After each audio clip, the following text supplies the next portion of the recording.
Does anyone fucking remember where we left off? First taking the I think CEO you and were a big heading to crossbow. HR. Yeah, that's I what think I that's remember. I think we were trying to talk to HR guy because I was like, well, CEO, you would be the best to do this because we left a very bad first. We left a very bad impression. So, you walk into HR, and you know how the HR director's office is just,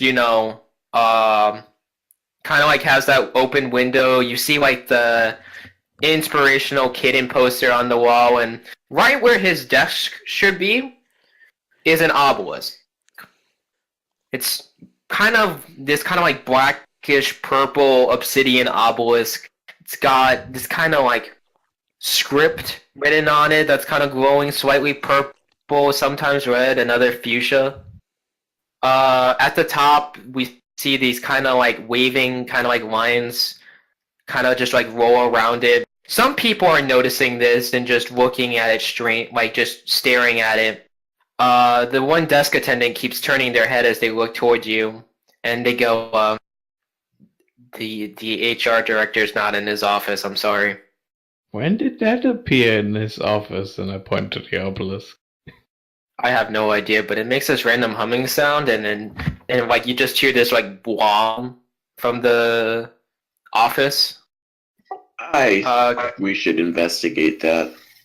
Can someone roll me freak? Uh, Do not make me do it. I'll do it. You see like a light surround the office, and the chair just kind of swivels a tiny bit, but that's all you get. And she goes, I was like, yeah, you know what? Let's just excuse us. We're gonna investigate that as it seems fairly suspicious. Mm-hmm. Yeah, just get near the door. Do I get like that same nauseous feeling I got with the totem? Yeah. On top, you can see the kind of like wavy lines go up, and you see this kind of like winged feature on top of a plant. A winged feature on top Yeah. of the plant? Where's this plant? On the top, you like have to kind of like fly up a tiny bit and see it like craned on the top of the obelisk. It's strangely enough only just touching the ceiling. It hasn't like broken through or anything. I guess I'll look to Rock and Roller and say, it's like the totem. Could you break it? Ooh, okay. You know what happened last time we smashed one of those things? Yeah, but I mean, I gladly do it. And he's just kind of in the corner looking very confused at everything right now. I don't know what else. I mean, we can't leave it here. And well, we're kind of in a situation where I don't know which one this is marked to and how much faster that's going to grow because we've only been gone for like half a day. And there wasn't one, and now there is one that's like to the ceiling. Alright. As you say, boss. And I grabbed the obelisk and wanted like jump with it out of the window. Roll freak. Alright. You budget an inch. This is even heavier than a crossbow. He pales at the thought of that, and he's like, actually, wait a minute. Mr. Wolf was getting the ballista moved up, right? So, kind of looks at the obelisk. I think that could do a very good job of destroying that. Okay. I get the ballista. Kind of trot off. We get the ballista. It was a 3-man job to move that way. Well, didn't he have security coming down to get it? Or not security, but somebody, because he said he had people there to handle it.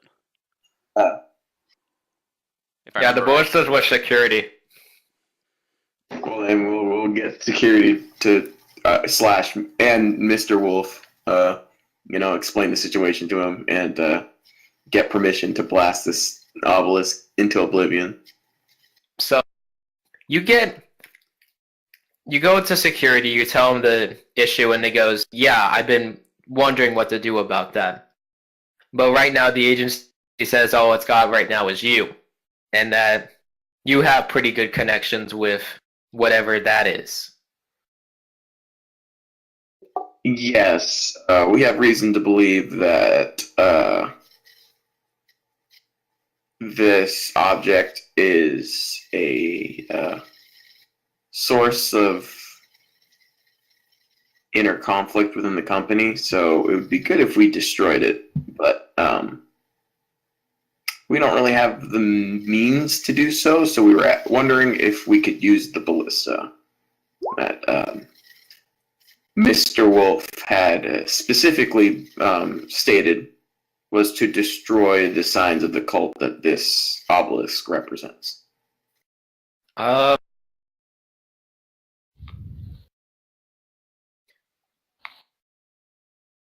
Ian, roll me a D6.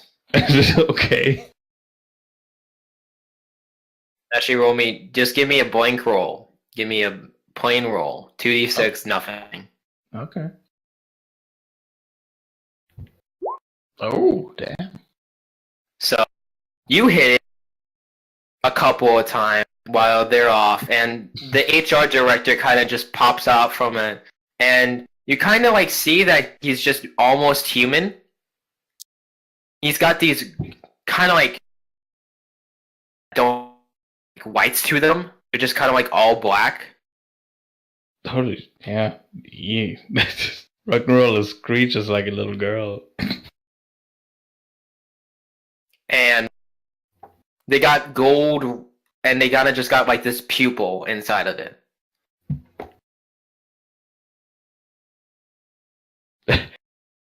Oh, hello? Are you trapped in there? Do you need help? Well, Are you behind all of this? and it just looks to you, it smiles, and then it goes back into the obelisk. Okay. And for a second, you just see like one word right in front of you where the light was coming from, and it says "caw," motherfucker, caw. I immediately call Sam. Sam? Yeah? The HR manager is inside there, and he just like insulted me.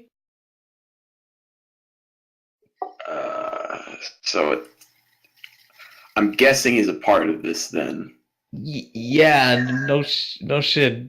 Yeah. Well, has the obelisk done anything since that encounter? No, but he's clearly inside there, and I'm scared. All right. Just keep watch from outside the room, and we'll come with security with the ballista to blow it to smithereens. Okay. Yeah, and with that, he also turns to Traveler and says, "You go back to HR with Rock and Roller and make sure that worst case scenario, if things escalate, you two have a semi-reliable exit strategy through your portals." Yes, sir. And she kind of turns and moves to side by Rock and Roller.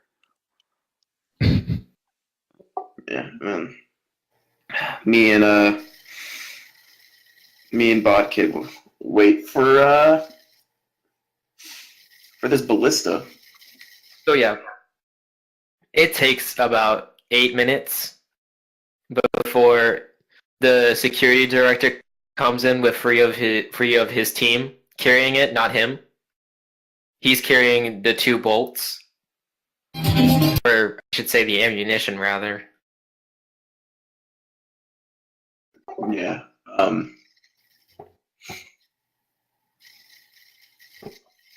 I guess I'll lead them back to the HR director's office. He kind of looks at it and goes, "Don't you think it's a little dumb to shoot it point blank with a ballista? Well, Give it a couple feet." yeah, not point blank, but just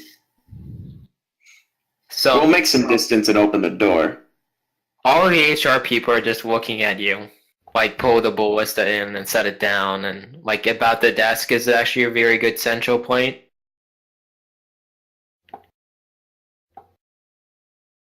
Yeah, he just tells, he looks at the HR people and says, all right, everyone, we are about to act on the orders of the CEO. I would like all of you to evacuate from the HR department floor immediately. We'll contact. You'll be contacted when the situation has resolved itself, and you can return back to your workstations. And they look at you nervously. You can see the desk lady's like kind of like just sweating as like she's just like they had to pick her up and move her like 5 feet to actually put the ballista down where she was, and she's like, "I don't think none of us can leave." Are you sure? Like, is there something physically stopping you, or? And she looks and goes, "Hey Jerry, you need a bathroom break, right?" And he goes, "Yeah, I do." And she like nods to the door, and he's just like, just kind of like sheepishly gets up from his chair, walks to where the HR department opens up into like the main hallway, and he just he's walking there, and then he trips on the trash balls right before he can get to the door. He trips on the what? Trash can. Well, seeing as this was suspicious, the second he started moving, I just signified for the men to fire at the obelisk. I can't tell if they're all in on it or not. And so you fire the obelisk. It hurtles through you fire at the obelisk. The wooden, like, it's this large bolt, wooden, made of something really high quality, like, I don't know, or whatever they make ballista bolts out of. With the silver head shoots out from the ballista, spirals in the air, breaks through the glass of the office. You hear the tiniest ting. The entire ballista bolt just. Oh. Yeah. So, what did? I don't know that. Okay, so what happens is you fire the ballista bolt and it hurtles through the air, quickly breaks the glass of the HR director's office, and you hear it sigh, and then like ballista bolt just kind of collapse on the point it tinged against, and just crunches like a freaking tin can, and you see splinters go everywhere in the room. The director's office, like you just turned it.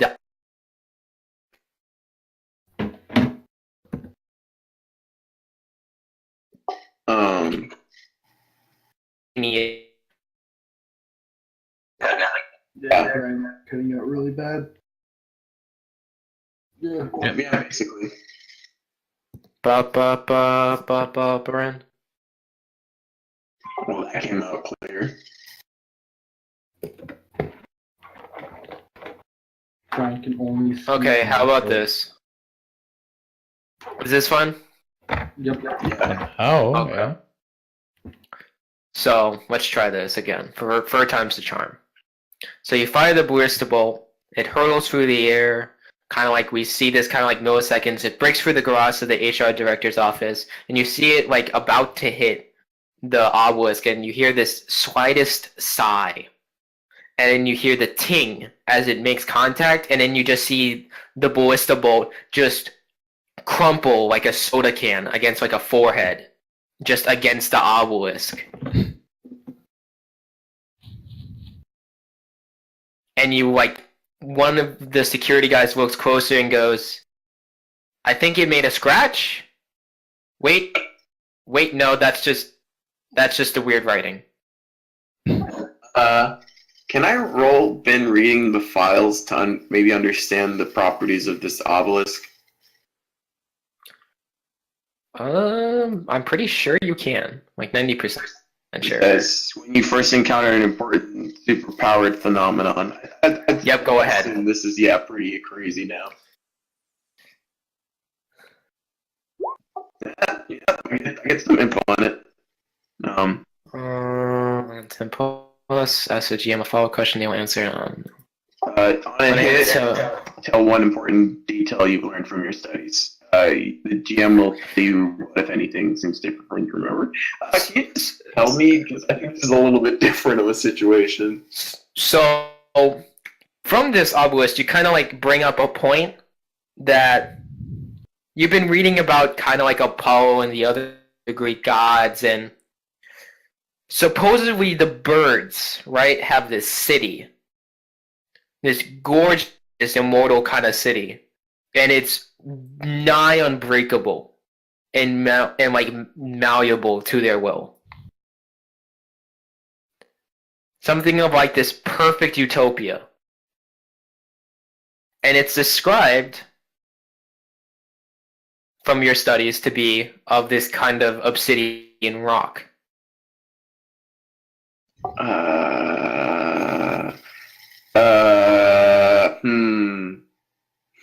So it's nigh indestructible, pretty much.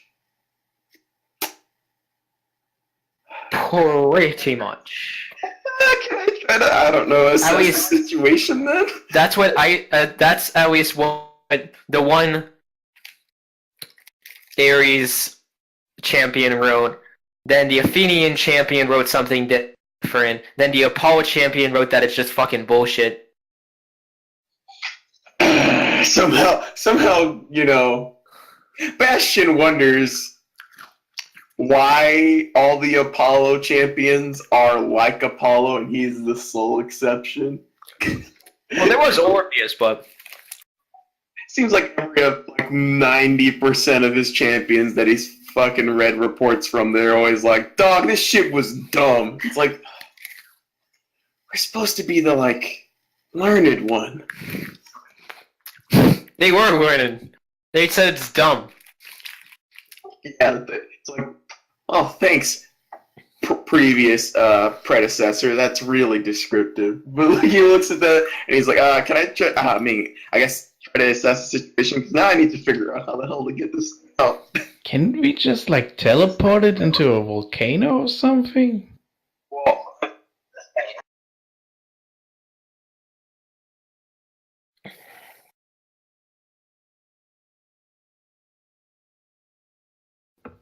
Roll 2d6.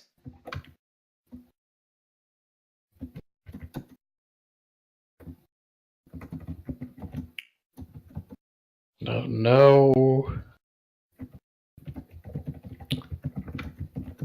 Trevor, you kind of hit one of the marks on the. You hit one of the marks on the obelisk. It glows for a second, and right before you go, this beam of light just kind of hits you, nearly digitizes you, and then sucks you into the obelisk.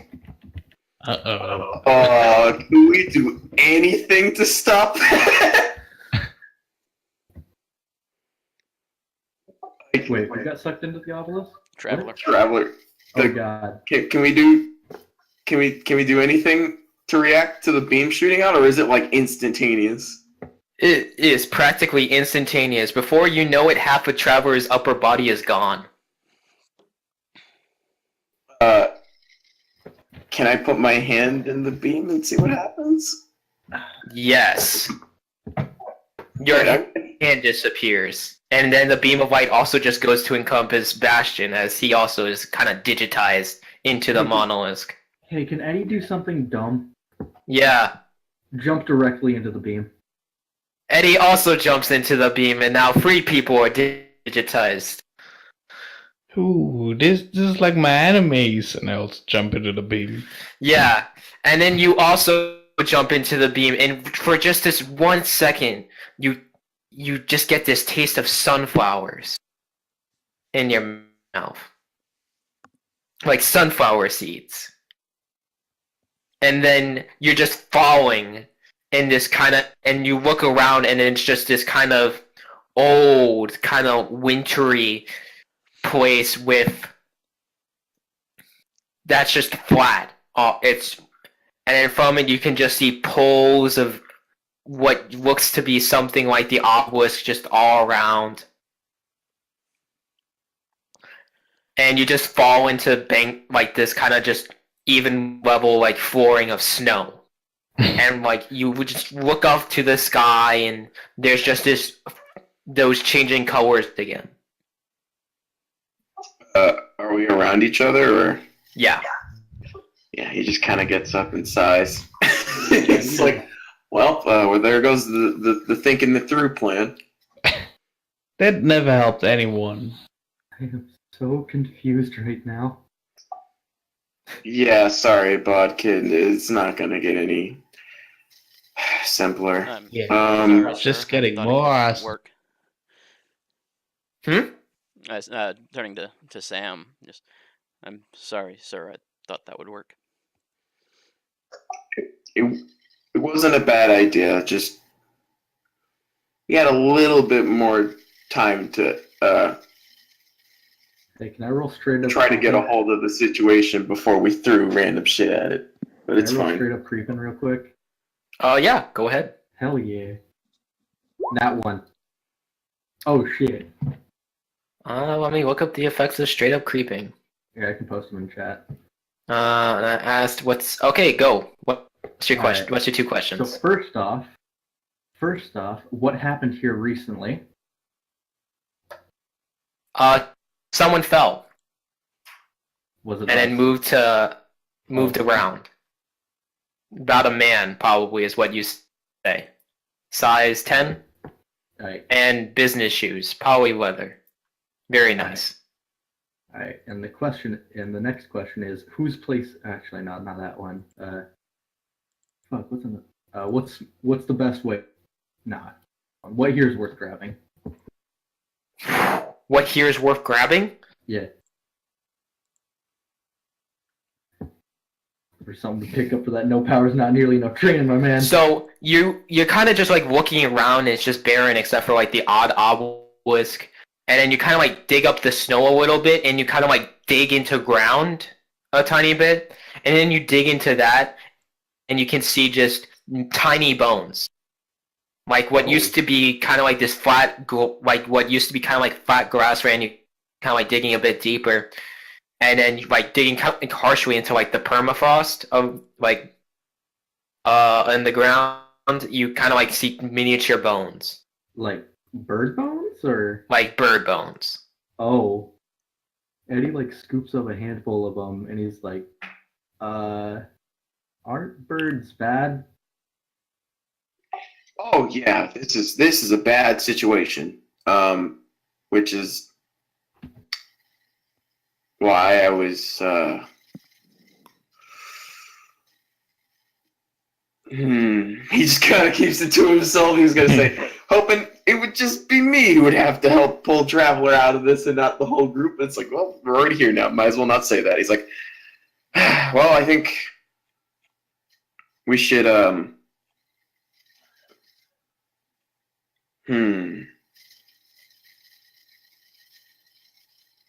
kind of, I guess, look around. We don't have much else we can do but try to find what the source of this is. Again. So it. Oh yeah, I was just about to talk about formation. You can describe it. So you guys are just looking around, and then you can see like maybe, I don't know, like 100 feet away from you, 200 feet away. There is, you see the form of what you think is a man hunched like on top of one of the obelisks, a coat over his shoulder, and he's just looking out. Yeah, Bastion sees this and he's like, we should maybe perhaps try to. Eddie's just gonna kind of calmly knock an arrow just in case. Yep, just don't fire yet. He's like, good thought. Let's just be a little bit more careful. I think in terms of our group right now, Bodkid, you go near the rear with Rock and Roller. I'll stand in the front, and Traveler, you'll be between the two groups so that we can move with the maximum amount of mobility that your power allows. And in case something comes from behind, Rock and Roller can help protect Bodkid as we reform our formation. Man, leave it to Sam to make his fighting plan sound boring. Hey, if the foundation is boring, you can have a very flashy execution and it won't fall apart.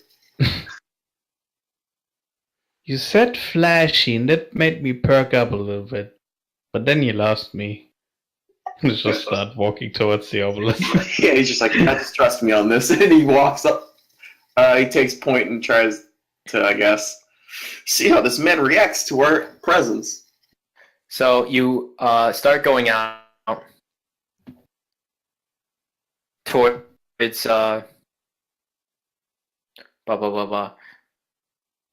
You start heading out towards the obelisk, and as you're trumping through the snow, the man kind of just waddles a bit to kind of face towards you, looks at and then just starts staring at you. And you see that it's the HR director, and Rock and Roller, you've already seen his eyes, but to everyone else, you now see that he has no white in his eyes. It's just this kind of dark color.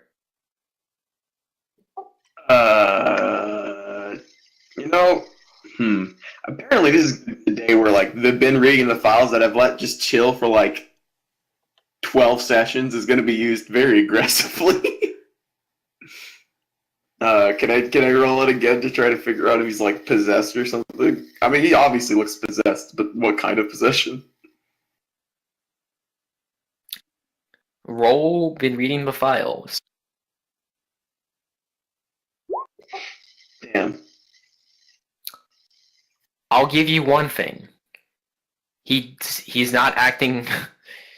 What you've read about possession ain't this. Oh boy. Oh cool. I also got an advancement.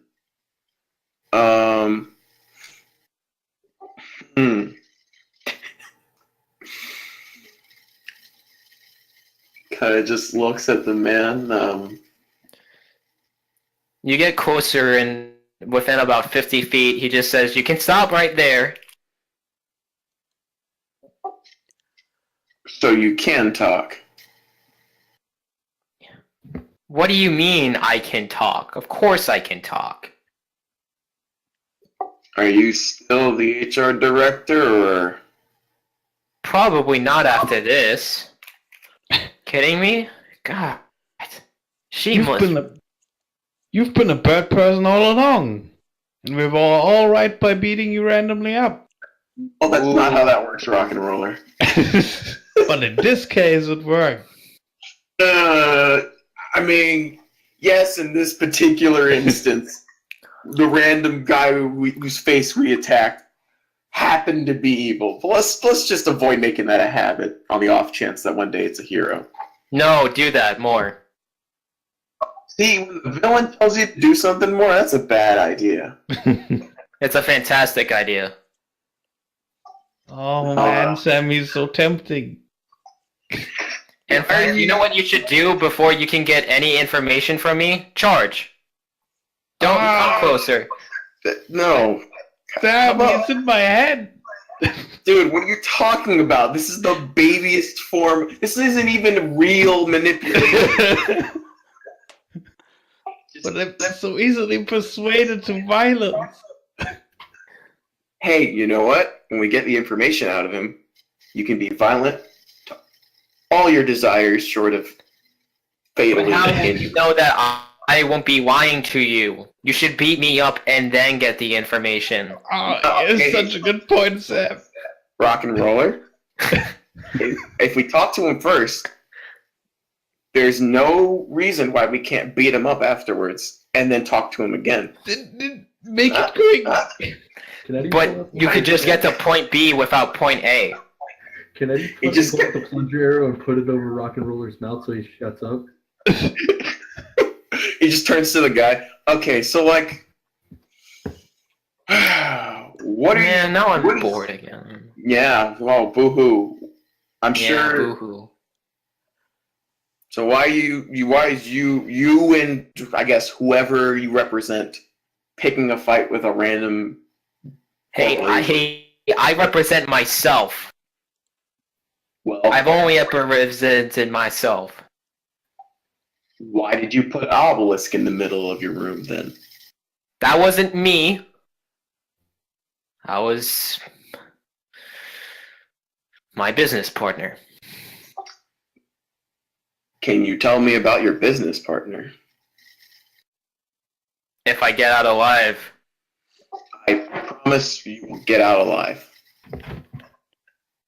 Great. So I'll tell you and then you kill yourselves, because that's the only way one of us is getting out of here. Why do you say that? I want you to dig into the ground. We found some bird bones. Yeah. Keep digging. Kind of blinks and just aims a hand and shoots a fire, like a concentrated beam of fire through the ground.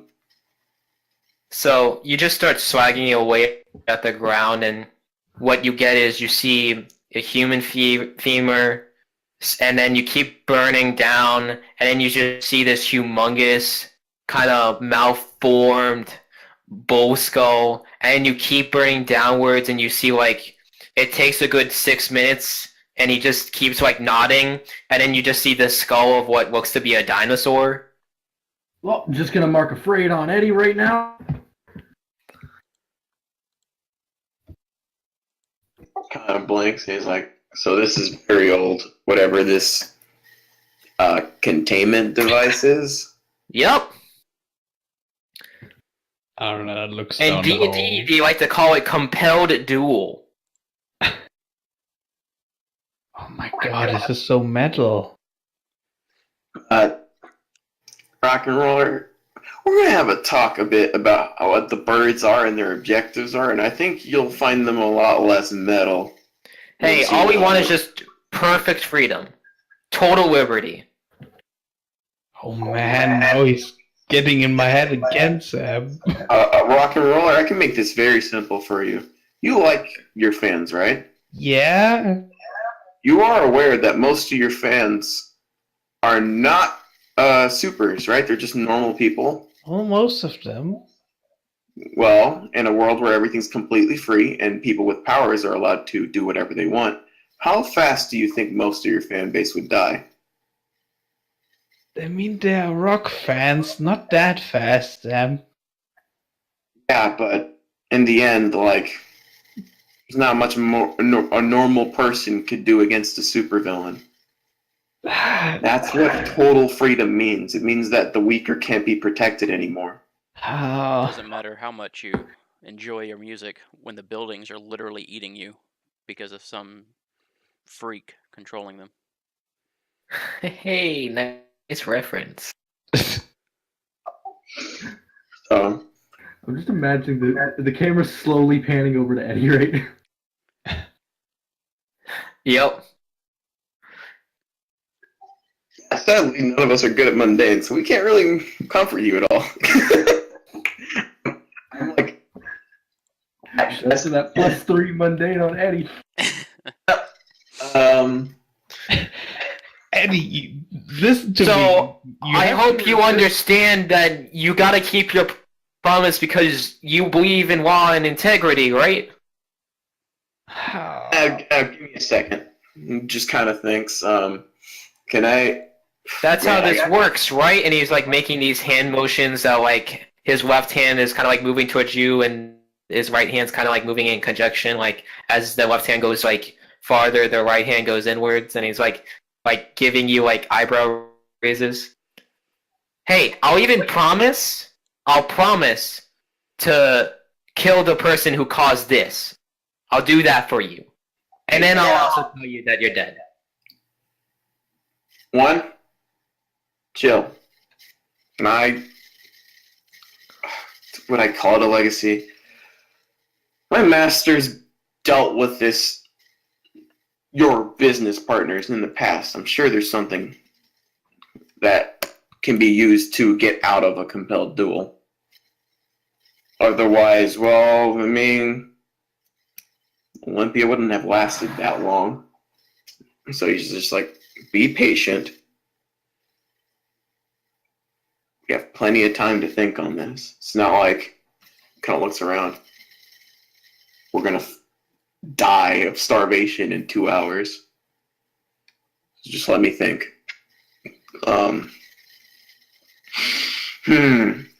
God, it's times like these where I'm really sad Fireside Chat is no longer here because I can't have a guaranteed way to talk to Apollo. But can I just, I don't know, try to extend my senses to him?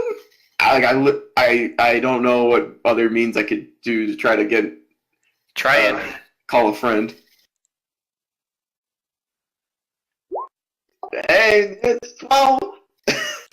So, you kind of just, you like extend your senses. You get a immediate kind of like, what the hell are you doing in there? And he's just like, wait, quickly, kid, duck.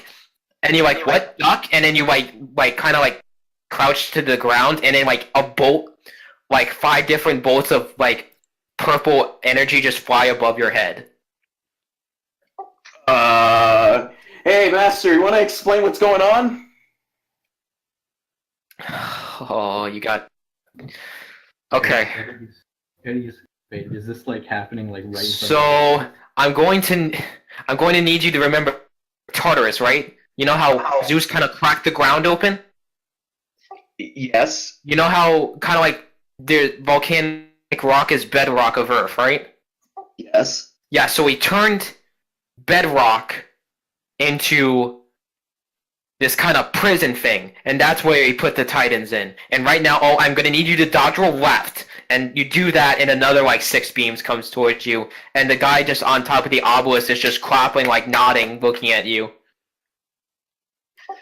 Okay, can we get like the spark notes of this epilogue? These are getting faster. 2, you either kill the person that was originally in there, or 3, I make a new door. It's never been tried before because usually people are at each other's throats when they're already in there. And also no one's. I think Hephaestus got stuck in there for 2 hours once. But even he kind of just gave up and just killed the guy. Okay, and was there a 1 with this? Jump! He jumps. Why is it only attacking me? Because you're the one trying to break out. Okay, so and you said no one's. Yeah, no one's done it. So now I'm gonna shut it off before I'm actually wrong and you die. So, and you just hear that click, and like the 1 beam of sun that was like upon your face is just out. What? Like the audience has ended. Okay, he's just like, okay, so, yeah, he's like, I have an idea as to maybe a way we can get out. The more I attempt it, the more this area gets mad that I'm trying. So maybe it has a limit to the amount of kickback it can give, and if I'm given some time, I can maybe rip something open. So I don't know if this will work. I'll try my best.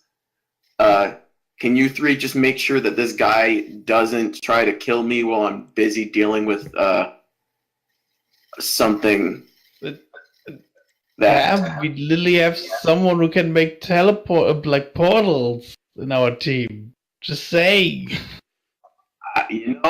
This was meant to trap things stronger than gods. I really doubt a portal might.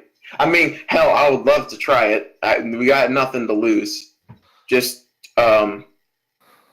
travelers, stay near me when you do so, because this area attacks people who are trying to leave it.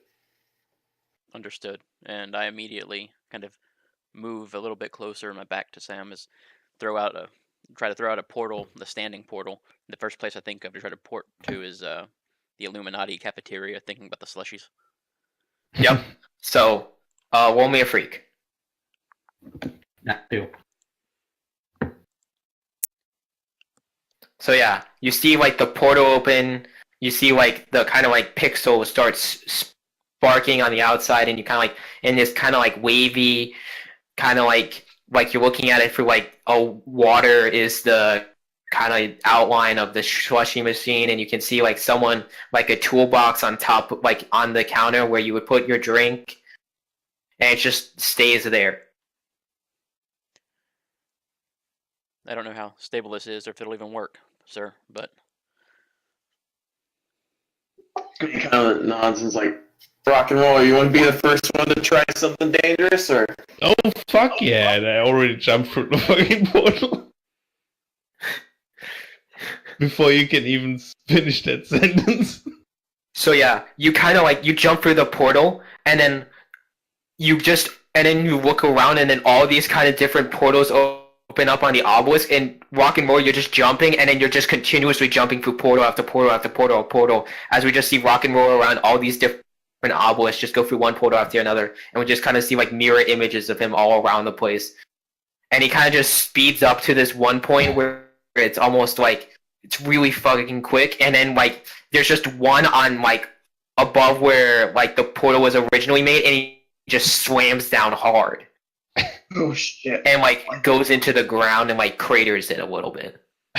but he's back in the area with us. Yes. Can you roll to take a powerful blow there? Sure. Yeah. Yep. Yes. So you just get a bit deeper in the hole, and you're just you need some help, just kind of like digging yourself out of it.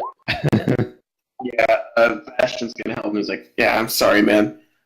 That was awesome. Yeah, just... He's like, okay, just clench your teeth, this is gonna hurt a bit. And he just kind of like yanks the arm violently from the ground. Yeah, and so... just kidding. And so, yeah, we just see Rock and Roller just kind of like start just taking dust off of his clothing, and we just see the Birdman just continuously just like clap and go, okay, this is great.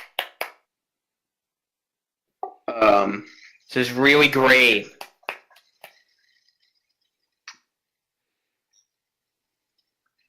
Can I, Thinking with portals over here. Can I generate burn? Yep. Bobby, do you have any ideas? Do you have like an arrow for that situation? No? But aren't you like supposed to have like an arrow for every situation, like Batman? I want to. I have no money. Dude, if you need money, come to me. I didn't know you had all aside from videos until maybe It's been like an hour. 3 hours ago. Okay, then let's say from now on, the more crazy ideas you have for arrows, always come to me. We can work on that, okay? Okay. As they're saying this, he's like bracing himself, and he's like, all right, I'm gonna try something dangerous and stupid. Oh, that sounds amazing. So you guys step away from me. This is probably going to end with a lot of lightning. And he's going to spend 2 burn to overcharge and try to violently change the environment and rip a hole through it. So you kind of just see like just like it, you burn brightly, like the flames on you get like higher, and like the guy kind of like bird just kind of like takes out sunglasses, puts it on, and continues watching you. And you start getting arcing on your hands, and then you spend it to burn. You point it at one of the portals. It just starts making all the words on it just kind of like align, and like the lines just straighten out. And for a second, you can see just the HR door, and then as you're kind of just tearing it, the lightning kind of just strips across and hits other portals, right? And from the ground just starts shaking, upheavaling as all these different like obelisks just get thrown towards the portal and encapsulate it in this kind of like weird hegemon, like kind of like weird cookie cutter cage, and it starts floating up in the air as just the ground just starts rumbling, and all like as the snow just gets like the ground like lifts upwards and just starts building and building and like starts like swimming each other, and you can see like the bones start to make a skeletal structure as the dirt kind of just packs and rocks, and more obelisks just get thrown towards, and we kind of get to this point where it's like this ground zero canyon, like humongous crater that's 50 feet wide, and it was in front of you, Bastion, just formed into this humongous titan golem made of earth, rock, and the former obsidian.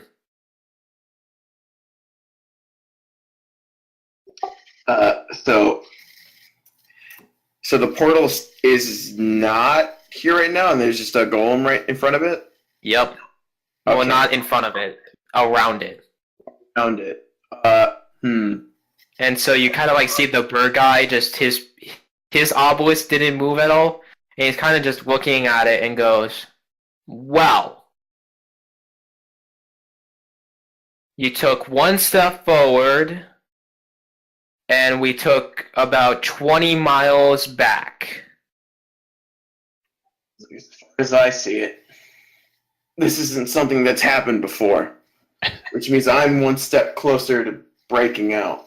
He kind of just cracks. Well, it might have happened before because it was a reaction. Just nobody lived to tell it.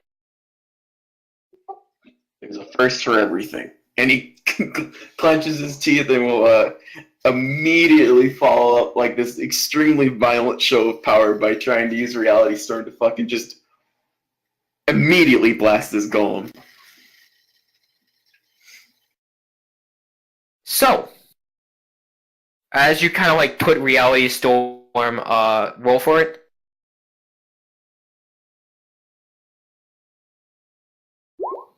Eat shit, motherfucker! So, you throw a humongous, just like you get these kind of like two miniature suns at like your hands, and you like you bring them together like the Big Bang attack, and you just form it into one giant one, and you blast it forward, and it just raises its hand very slowly just to like kind of catch it, and you break off like it meets the hand, and the hand explodes, and it's just starting to like climb out of the crater and walk towards you guys. You now see kind of like this head, just not even with like eyes or anything, but just this kind of like circular thing with just different kind of like obelisk that's just lit up all around it. Yeah, he's glowing brightly. He's looking very determined. He's like, "All right, team, this is going to be dangerous, but if we can break this, we'll do something even the gods weren't able to achieve." Finally, some action. String my guitar dramatically.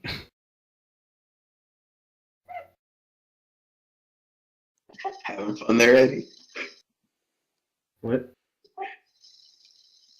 I imagine out of the four of us, crazy as the least well is probably you. Eddie's like just turning off his brain at this point, just going with whatever. He's kind of like already at that point of just like I don't know what's happening right now. His brain is just off right now. Alright.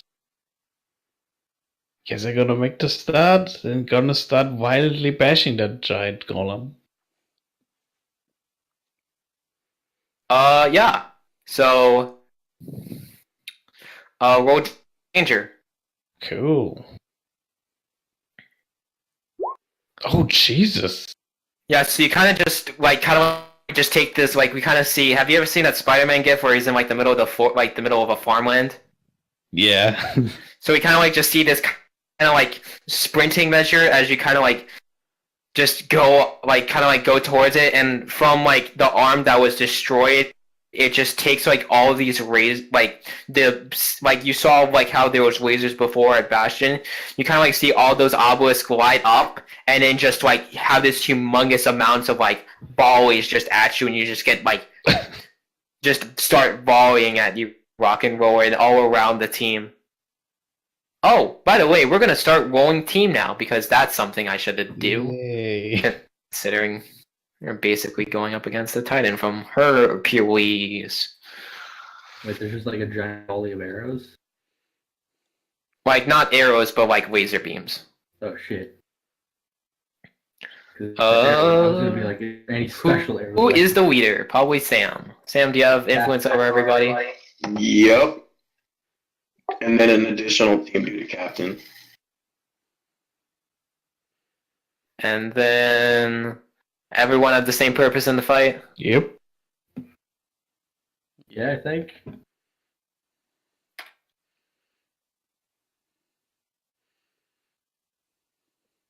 Can you make yourself a tiny bit louder, Stomp? I can barely hear you. Okay, sure. Hold on. And then nobody. Does anyone trust a member, the leader, or the Hello? team? Hello? Hi. Oh. Yeah, that's great. Whoa, who this?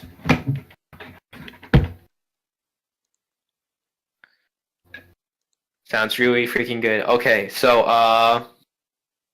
does anyone trust the leader or the team? No. No. Interesting. My relationship really involves me keeping an eye on someone. And then I'm gonna take one off because off balance or ill prepared sounds really good right now. Okay, so you have 6 team. Tons of purple, pink lasers are getting shot at Rock and Roller. Traveler and Eddie can do something. Yeah, she's gonna try to defend. Wait. Basically, try to throw up a portal, and if it's successful, open up. If it works like it should, 'cause I'm not trying to leave the place. Have them come out on the other side and like hit itself, basically. Okay. Roll me savior. Okay, escalate the situation, expose yourself to danger. Let's escalate things. Let's get escalated. Alright. So, you open a portal and the lasers just volley and just kind of like start turning, and then like it hits the golem, but you kind of like notice it at a split second just hit the obelisk again, and like the obelisk at the chest just start like glowing hot, and then you can just see the bird, like you can see the HR director just like look down, like immediately like his arms become wings and he's just starting to fly like in a perpendicular direction from the chest, and from it this humongous beam. Where were we at? Oh yeah, escalating the situation.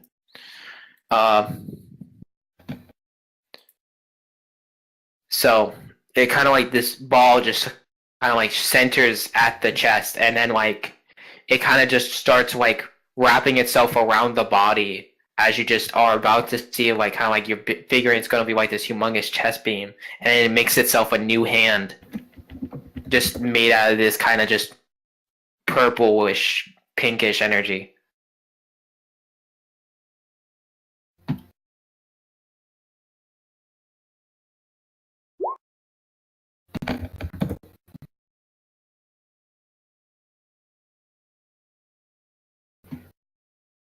Who was doing that?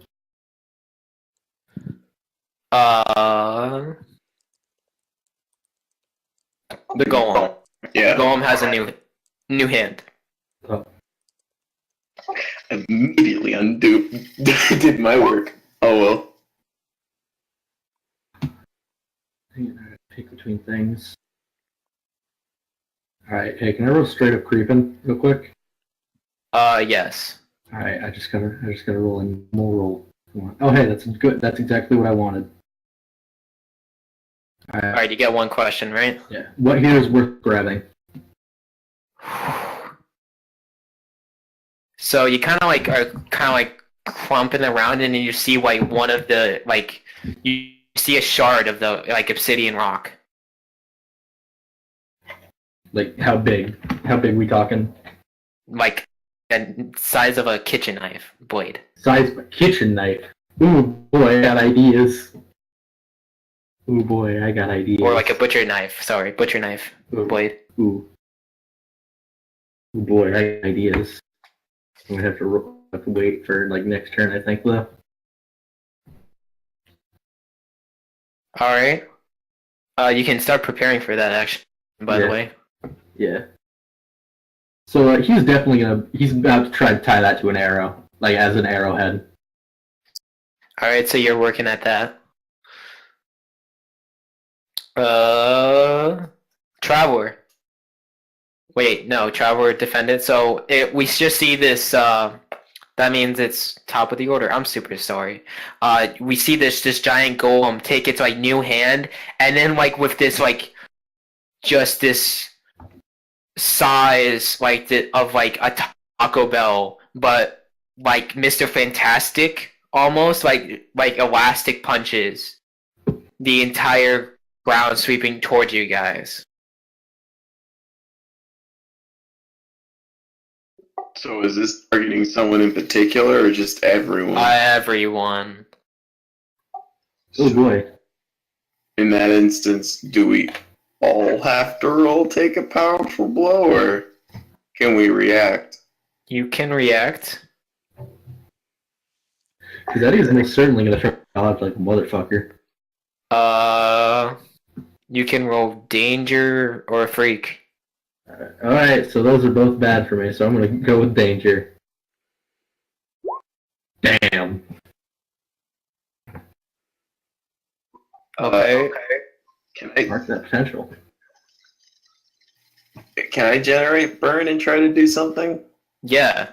Go ahead.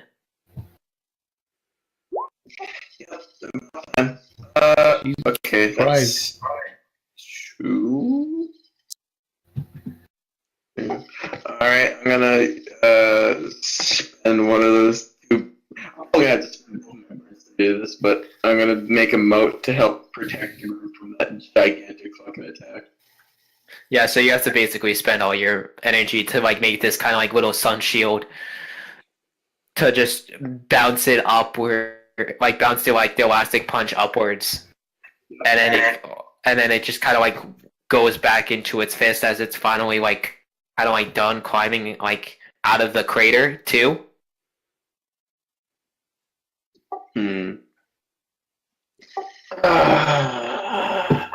How far is it from me?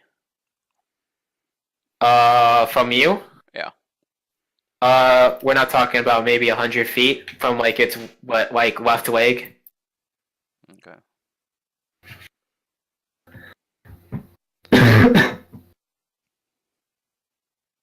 It's kind of got this hunched over feeling to it, and it's starting to kind of just circle you guys after the elastic punch attack to see what you guys are doing or what you guys will do. I think Bastion's gonna focus on defending the group with his many conditions.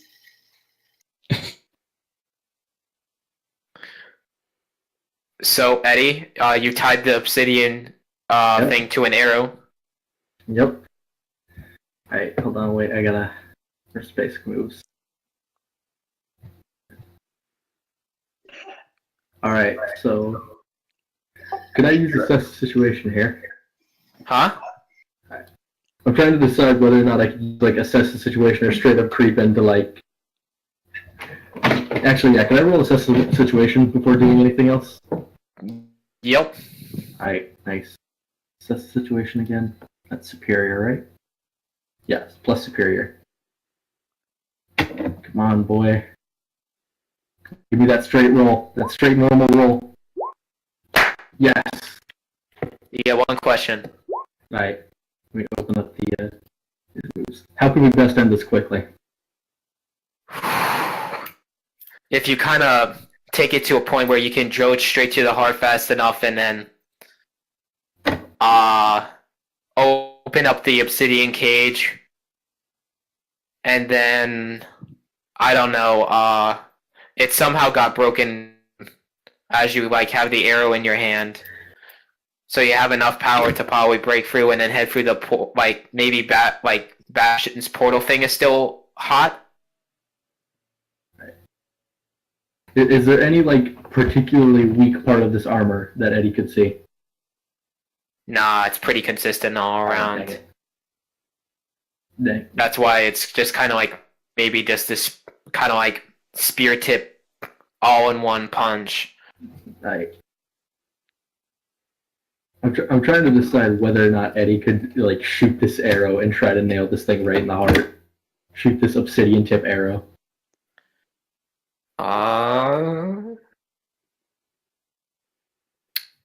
We don't have much to lose. Alright, sure. Hey, with this count of powers and not nearly enough training? Yeah, sure, why not? Heck yeah, let's get it. Let's get it. I like it. Well, what's the 7 to 9 on that? Because I could very easily. On a 7 to 9,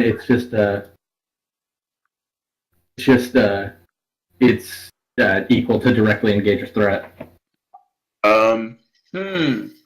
Well, I guess, group, we have two options ahead of us. We can bring this to a 7 or 9, or if we spend a lot of team, we could pull it into a 10. Because I also have boost, but I think maybe pull it to a 7 to 9 and just have. You said it works the same as directly engage? Yeah, it works the exact same. Yeah, then I will. I'll help you out. Just Because he's aiming for the heart specifically, or where the heart should be anyway. he just like sends an intense gale of wind to shotgun the arrow faster. Oh shit. So yeah, you take it, and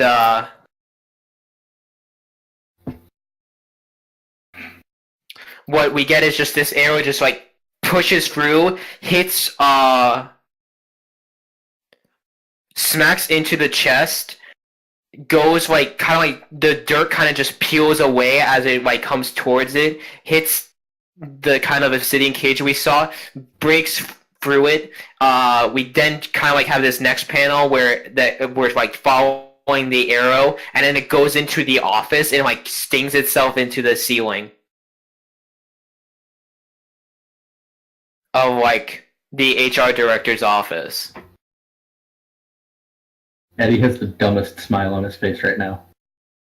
And as we kind of just see this beam of light just kind of like poke from the small hole that Eddie made, the golem just looks at Eddie, like raises its like glowing fist, and then kind of like just sticks the arm out, and then from like that humongous like all the energy just discharges all at once towards Eddie. Oh boy, that smile immediately gone. I jump between Eddie and the laser beam. Rock and roll savior. And I scream, "Not my fan base!" Nat 2 incoming. That's cool. Escalate the situation or expose yourself to danger. For my fans, I expose myself to danger. Roll to take a powerful blow as you take a beam, a large-ass beam the size of a strip mall being pummeled into you. Here we go. Yeah, totally unarmed. God damn. The fucking alpha. just slam that giant beam with my just bat it away with my guitar and just like flies into the depths of Tartarus away from my fan. Just a huge explosion.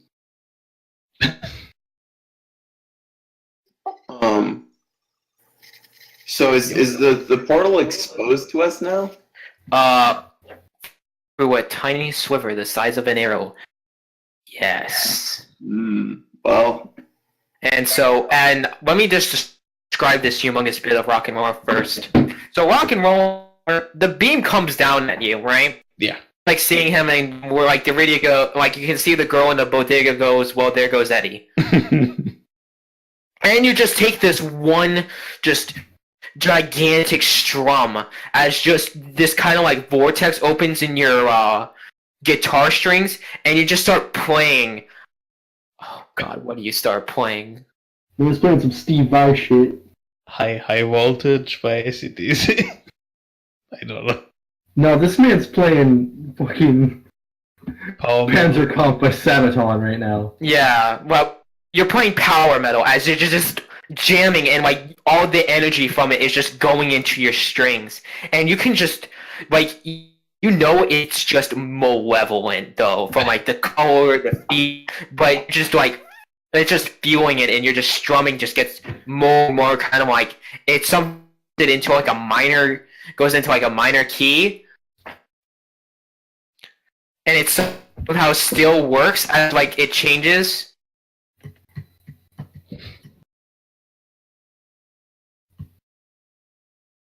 Damn.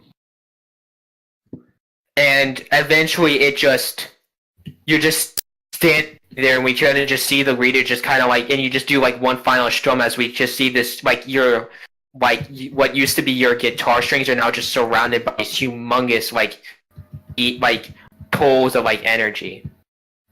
Whoa! Look at that. Anyway, Traveler. It's now disarmed again.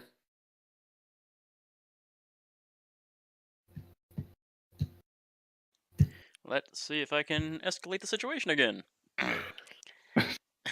If I don't have a whole lot of tricks for this sort of thing, other than my portals and stuff, so...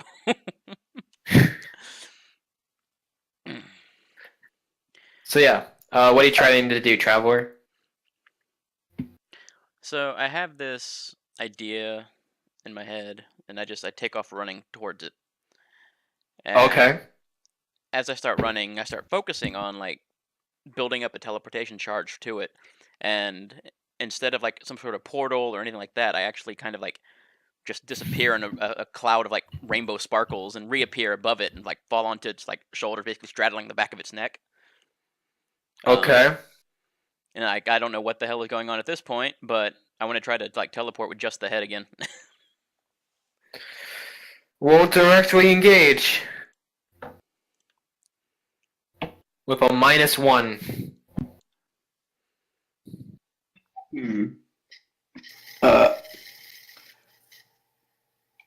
I have a question. Actually, you know what? We're gonna give you the first one. No, that's not like it's irrelevant. 8 or 9. I mean. Yeah. Well, I mean, then someone could give you team to push it to a 10. Oh, that's true. Yeah, I actually had a question regarding that. Yeah. Can you use boost and team at the same time, or is it one or the other? I think it would be one or the other, because doing two things at once is kind of cheesy.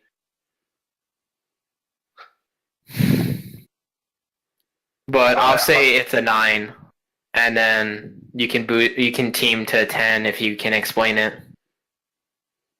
Well, yeah, the goal is to teleport this thing's head off, right?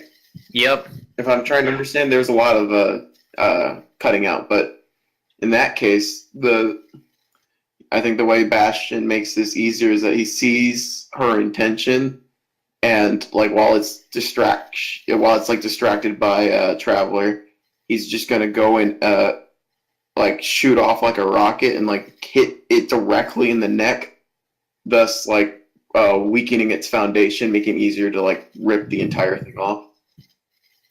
Okay. Yeah, so you kind of like hit it in its goal, and that kind of rocks it a little bit as it kind of like brings it down lower for a second, and now you kind of like have this more vertical straight to it intro where you just take this humongous portal and you just like as it kind of like just brings its head down, you like open the portal and then you close it, and then we just see like the humongous kind of like bulbous thing that was like working as its head kind of just start like go into the crater, and like a whole bunch of dust is kicked up. And what 2 options do you take?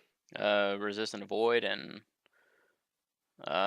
if the taking off the head didn't count as one, then I'd create an opportunity. But if that, I assume that counted as taking something from them. I'll say you can take something from them and create an opportunity, because as you kind of like as a fist is just about to go into you, the HR director flies in, grabs like you just see like his leather shoes just kind of like form into these humongous talons, pick you up by the arms, and just fly you like away from the arm. Okay. Just kind of bats it in the head.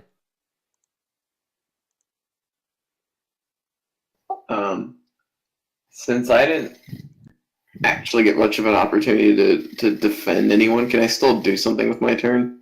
Yes. At this point, like, so the only access point we have to the portal right now is the small hole created by the arrow, or can you go from like the head into it? The quickest way would still be distance-wise the small arrow hole. All right, I want to go over and since like I mentioned, my burn wasn't 6, it was a 7, because man, Captain is just really easy to forget about.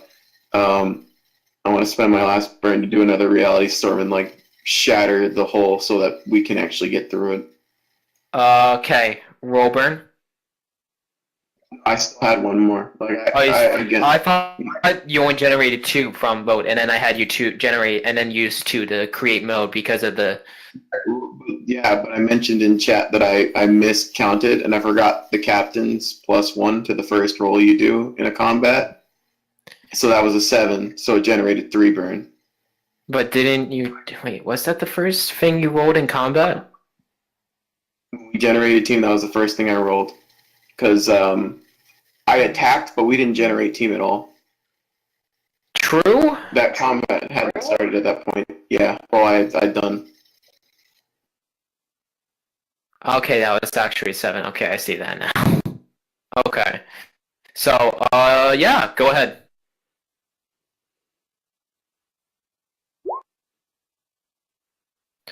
What option are you taking?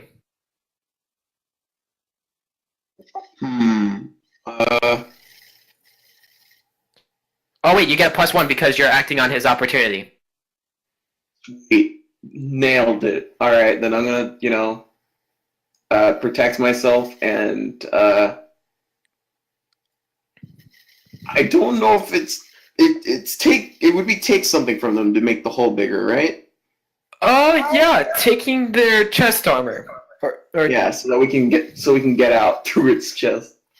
yeah, so you kind of see at the we just kind of like see Bastion again take his hands together, and he just like rolls them back in as you do that kind of like another like solar big bang attack, and this one just kind of like pummels through it, just detonating like the chest cavity like inwards, and like we cut again to the outside as like bone and like rock and obsidian are just now like breaking up into the office that, except for the HR employees, have been evacuated, as like dust now just sifts through the floor, and the HR employees are being best protected by the security team and some makeshift like cover and riot shields. Yeah, he just kind of shouts out to his team like, "Get through the portal as fast as you can." Eddie's running. I'm right behind Eddie. And at this point, the bird goes to like Traveler and goes, "Do you want to just be dropped so you can get your friends?" Sure. And he kind of just drops you as he just heads towards the portal. Okay. How high was I? About 40 feet.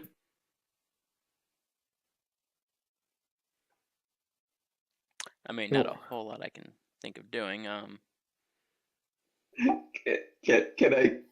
I, as the one who can fly, stop her from taking a 40-foot fall directly into the ground? You just did your reality storm. Yeah, I guess so. So here's what I want to do. I want to create a portal. Eddie has underneath no inflatable bed arrows. me. He does not have those yet. Create a portal underneath me and have it open up, like more or less parallel to the ground. Mm-hmm. So I'll come out of it above the ground, still moving, fast from the fall, but it'll cut off however many feet there were. And instead of hitting the ground hard, I'll basically scrape across it, so it won't be quite as potentially damaging. Okay, roll freak. Nat 2. Temporary, unstable, or market condition. Yeah, I'd say I'm probably fairly afraid right now. So yeah, you kind of just like scrape and tumble, and it takes you like a good couple of feet. As kind of like Eddie has to like jump over you to like make sure he doesn't like fall with you. And you get to the edge, and like now you're just between like Eddie and the rest of the team. The golem is now just rushing forward. The portal was in the golem, right? Yep. So, are we all through the portal now? No, because our portal master in waiting has what? to, is you probably gonna have to make another freak roll to get you guys through the portal. Can I bash the golem so he doesn't like move and we can get all through? I mean, So you're saying I have to make a freak roll for them to get through fine? no, I'd have to teleport him in, is what he's saying. Traveler. But yeah, you can roll directly engage rock and roller, and I'll give you a +1 because of the My powered yeah. cord. Oh, supercharged rock and roller.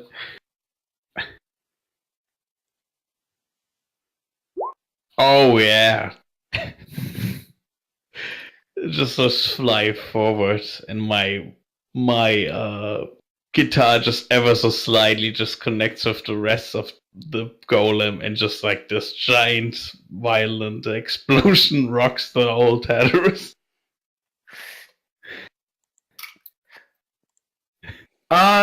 Yeah, and so the golem just kind of takes a second to rock, and it's just trying to you just see the obsidian blocks just trying to build the body back together, which you guys take this time to at this point, after you kind of just blast it, the HR director just flies through it, and we kind of see him go out, and he kind of just his suit reforms itself, and then he just kind of goes up, holds up his hands, goes, I'm safe, everyone get out, go, go, go, go. And all the HR employees look their eyes widen, and they're just dashing out of the HR office. And then he goes to the head of security and goes, they're gonna be right behind me, okay? Just, I don't know, just be ready for them. First aid, water, something. And so you guys Traveler has enough time to just recuperate, and as the golem is just staying still, you're able to just teleport them into that heart cavity, and you guys are able to kind of shimmy your way and climb your way through the portal and back into the HR director's office. And as the obelisk registers that you're through, it kind of you just see the rock just go inert. Oh my god, we made it! We're still alive! Yeah, Bastion probably waited for everyone to get through first, and then went through himself since he's the fastest one. And then he just stares back and blinks. He's like, yeah, holy shit. That was awesome. Can we do that again? No. What the fuck just happened? Fucking magic happened. Yeah. That was a big step up from stopping small muggings. As I said, this was not the first mission I would have liked to put you through, but surprise. He just kind of like does a little jazz hand thing that like sparkles little flames.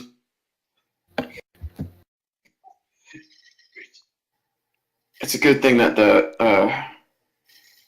the director decided to help rather than hinder us at the end. I am confused since he is clearly one of the bird people. Oh, if they're all about total freedom, that means that they are free to their own thoughts, I would think.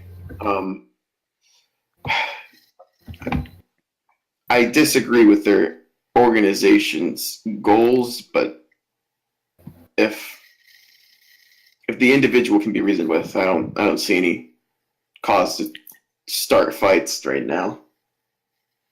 Also, I'm actually exhausted. He just collapses on like the desk.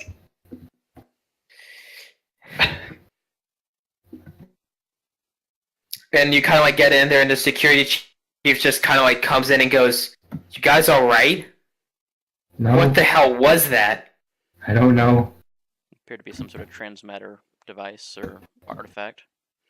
Teleported us into some sort of pocket realm.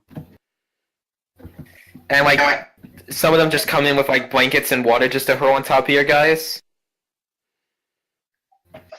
And we see the HR director just kind of come in and goes, "So, wild ride. Hey, new god of the sun, high five." He just kind of like gives him a look and just like, you know what, whatever, and high fives. Like, I hope my show of cooperation and will bring one in tow about talking about that business partner of yours who screwed us both over. Hey, I also helped you in that, right? Because I allowed her to not get killed. You got some explaining to do, bird person. About what?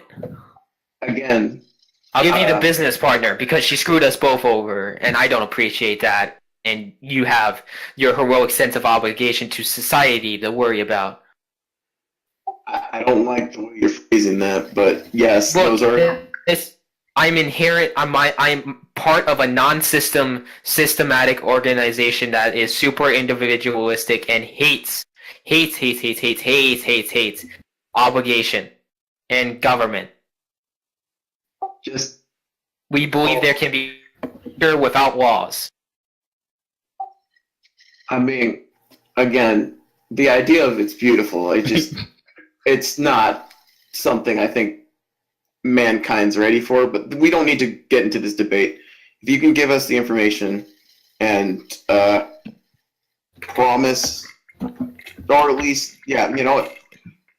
Give us the information. We're good. You go your way, we go ours. As long as you don't start trouble again, you shouldn't have to see us again.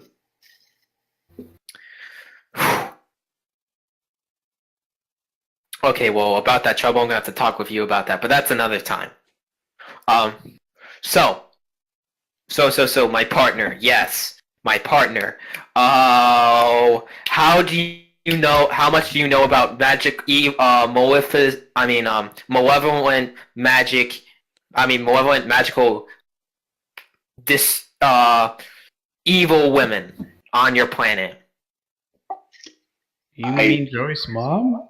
Whoa, okay, that came a little bit out of left field, but I guess not entirely correct. I know a thing or two. He says thinking about both the woman that he is trying to date and Joey's mom. He's like, yeah, I'm a bit more familiar than most are. Okay, so I was approached with an idea from this German woman. Very kind of down-to-earthy kind of deal. For some won't of my power, she just needed some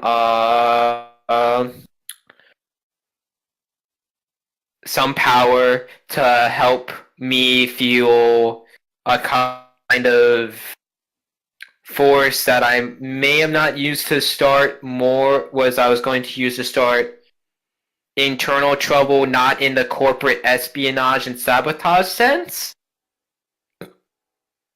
But I needed to start at that point hypothetically.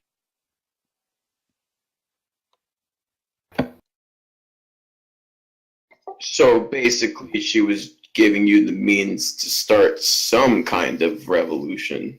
In exchange for a bit of my power, which we've already seen what she can do with that. All right. Did you get this woman's name?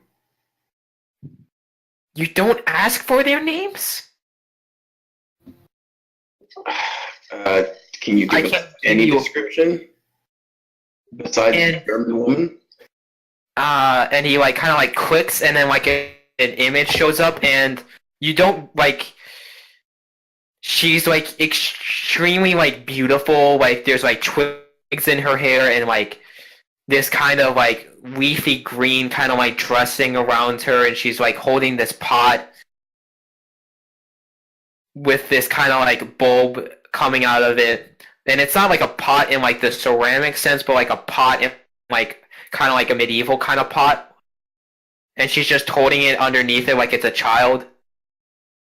Oh my god, it's poison ivy. He's like, he kind of nods. He's like, I remember watching that movie with Joey's mom. There's nothing new underneath the sun when it comes to animation, and I swear to God. But anyway,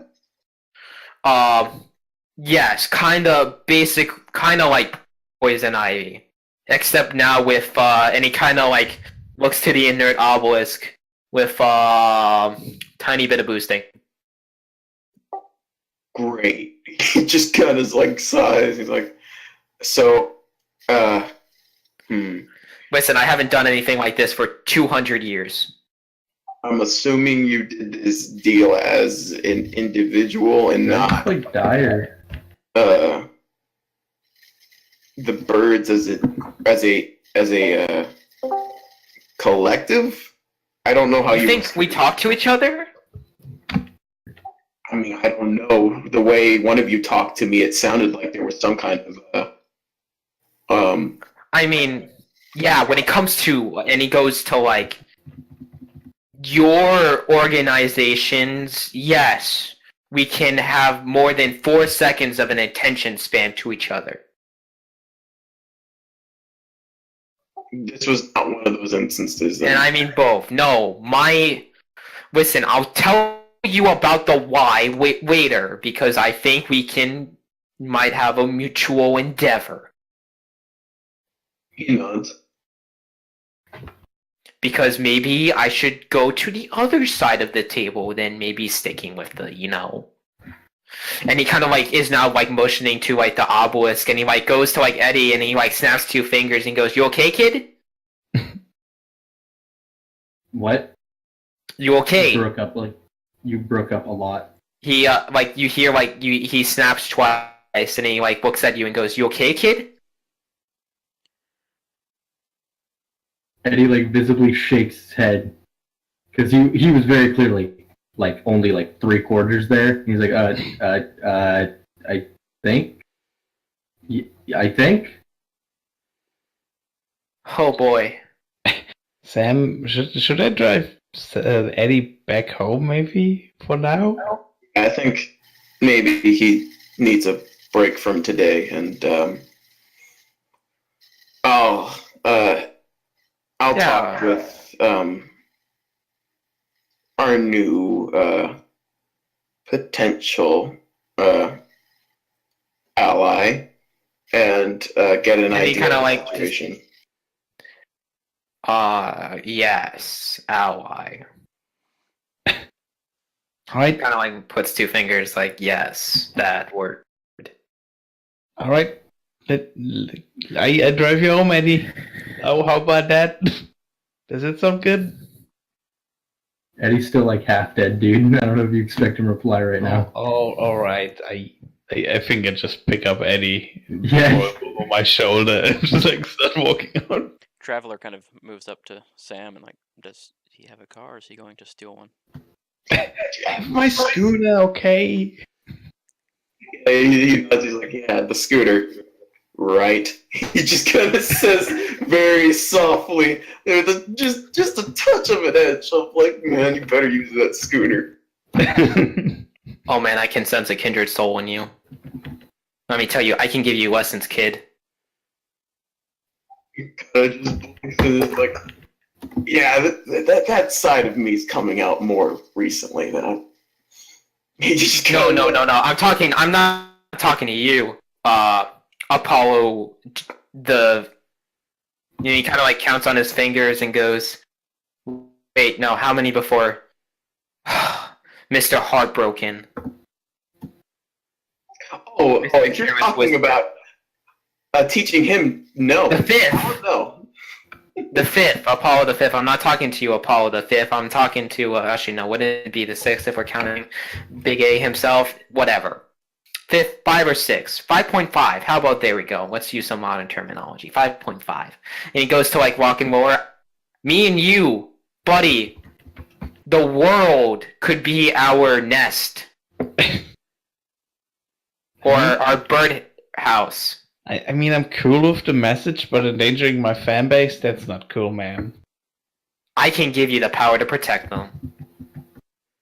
Yeah, but I don't want to turn the world into like a chaos ending of Shimigami Tensei, you know? Shinigami what? Both him and Bastion. He's like, yeah, I remember that game. I played it before. How about I teach you bird people rock and roll, and then we can talk later.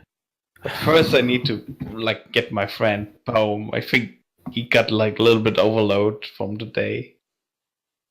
Yeah, so you guys walk out, and then he kind of like goes, okay, good. I didn't want to send you guys against her after that kind of fight, and whew, I'm telling you, I let you guys do the heavy lifting, and oh boy, did you guys lift. Let me tell you, kids, you did it great. You guys got some. So last I checked, this woman was on the edge of Halcyon City working a motel. Because, like, is that the same motel that the entire janitor department's staying at? Yeah. That one. You been there already? Yeah. Well, we stepped into one of the rooms and saw. Ah, then you know what she's doing with my dig. Yeah. I was supposed to have an army of them. Well, Yeah, I guess I'm not gonna have that anymore. But I'm gonna have you guys, because you guys, I'm gonna help you guys, and you guys are gonna help me. Right? This is the contract we're getting into now, right? well, as long as you make what you want from us clear, and it's within our ability to do so, we will assist you. Hey, I just want you guys to do your job. If all you want us to do is take her down, I can promise that will happen. And a couple more people down. All right. Is she connected to more people, or you have more people in mind that are also of her persuasion? No. More of my persuasion. But that's all you're getting. Because I still need to get that plan together. Because this plan was going pretty well until the chicken wing incident, which is cannibalism by their point. Or is it cannibalism? No, never mind. Birds eat other birds. Wouldn't that still be cannibalism? Just accept. Yeah, wouldn't it be morality of the cannibalism? species? Yes. Okay, so yeah, the cannibalism instinct, which I didn't know would become an addiction.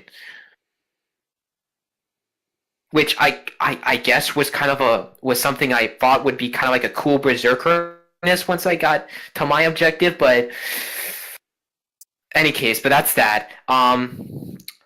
No, yeah, I'll tell you, I gotta hammer out that plan first because this was doing very well until that incident, and then she dropped a fucking obelisk on us. Yeah. Also, Or what you would know as a Tartarus entrance. yeah, that was unpleasant. I'll probably have to talk to Apollo about that. Think of how I felt when I was Wicked Witch of the East. Was it the East or was it the West? I think it was the East. Wicked Witch of the East. Yeah. Okay. He's kinda like, he's like, this conversation is going really weird places very quickly. He's kind of, he's like, yeah, so about the army thing, can you, like, dissolve that? Because, No. here's the thing, like, I can outside- get them. I can get them in one place. And are they just mindless, or are they still, like, sentient people? Little bit of column A, little bit of column B. Is there any way to bring them back to normal? Oh no. I meant sentient as an intelligent. Because we kind of have... They're not humans. Okay. They're grown. Alright. Because, you know, the CEO of this building has been charged with destroying the army that you've raised here in the... It's not really an army. It's more like a platoon. Yeah. Well, whatever it was, it needs to go. And I think it would be easier on both of us if we let that situation dissolve, and instead you focus your efforts wholly on whatever plan you have after we deal with this woman, and just let him get rid of the situation in his office as well. Well, I think we can kill two gods with one world-ending event, don't you think?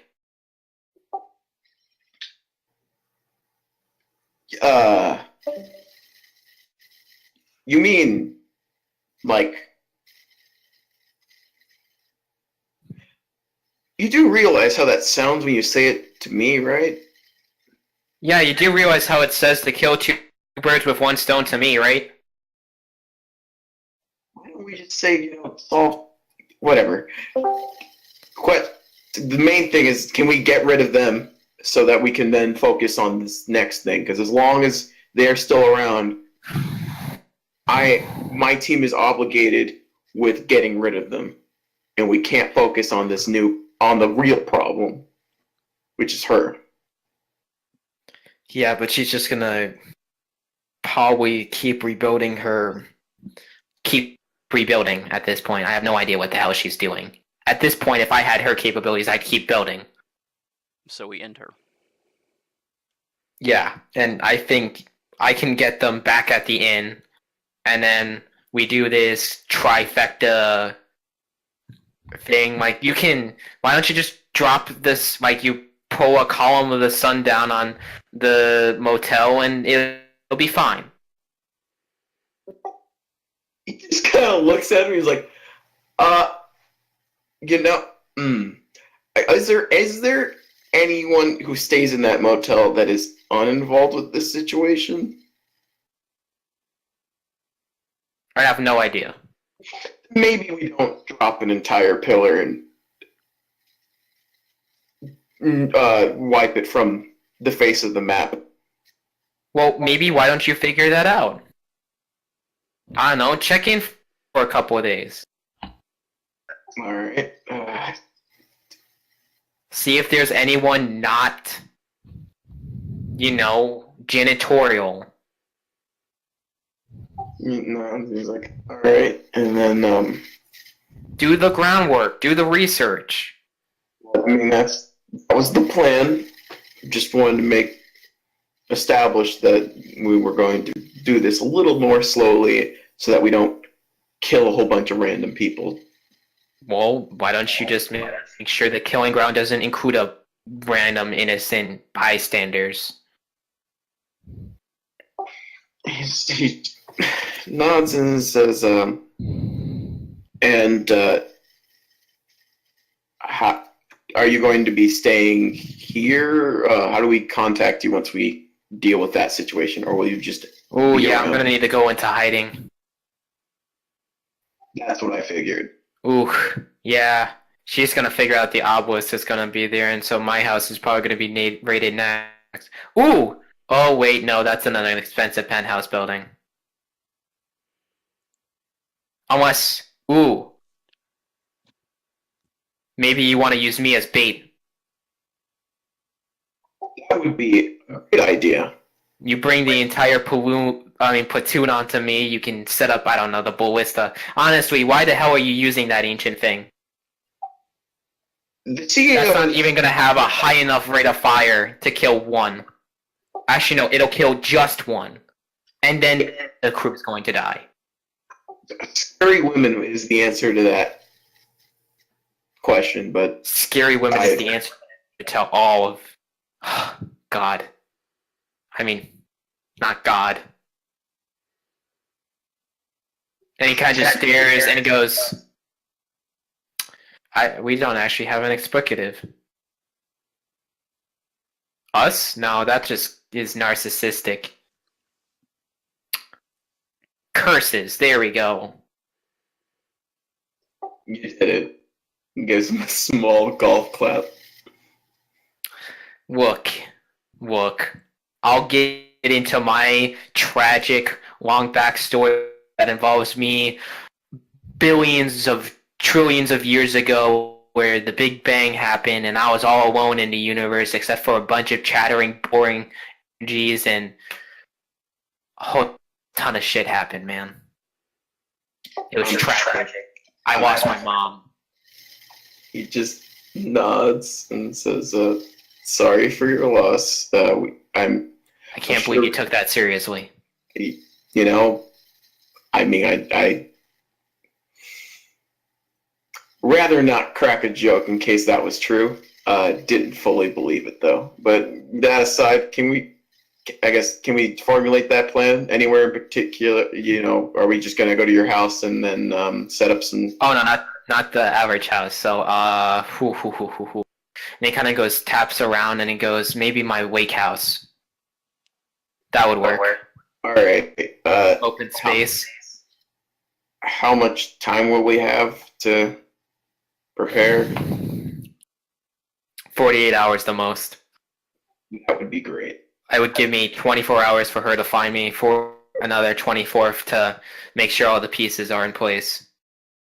All right. We'll tend to our energy expenditures and hope maybe get some other people involved, and we'll just come down on them like a wave. And then you're going to have to deal with the woman, because she won't come with herself.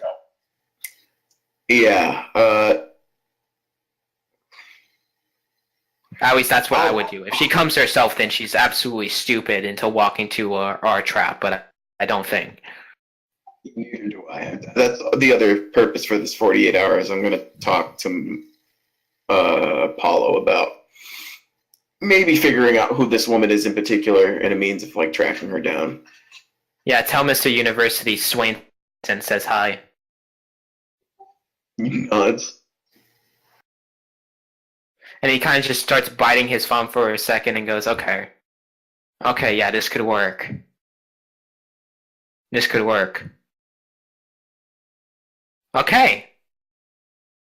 Well, I think we're all on the same page.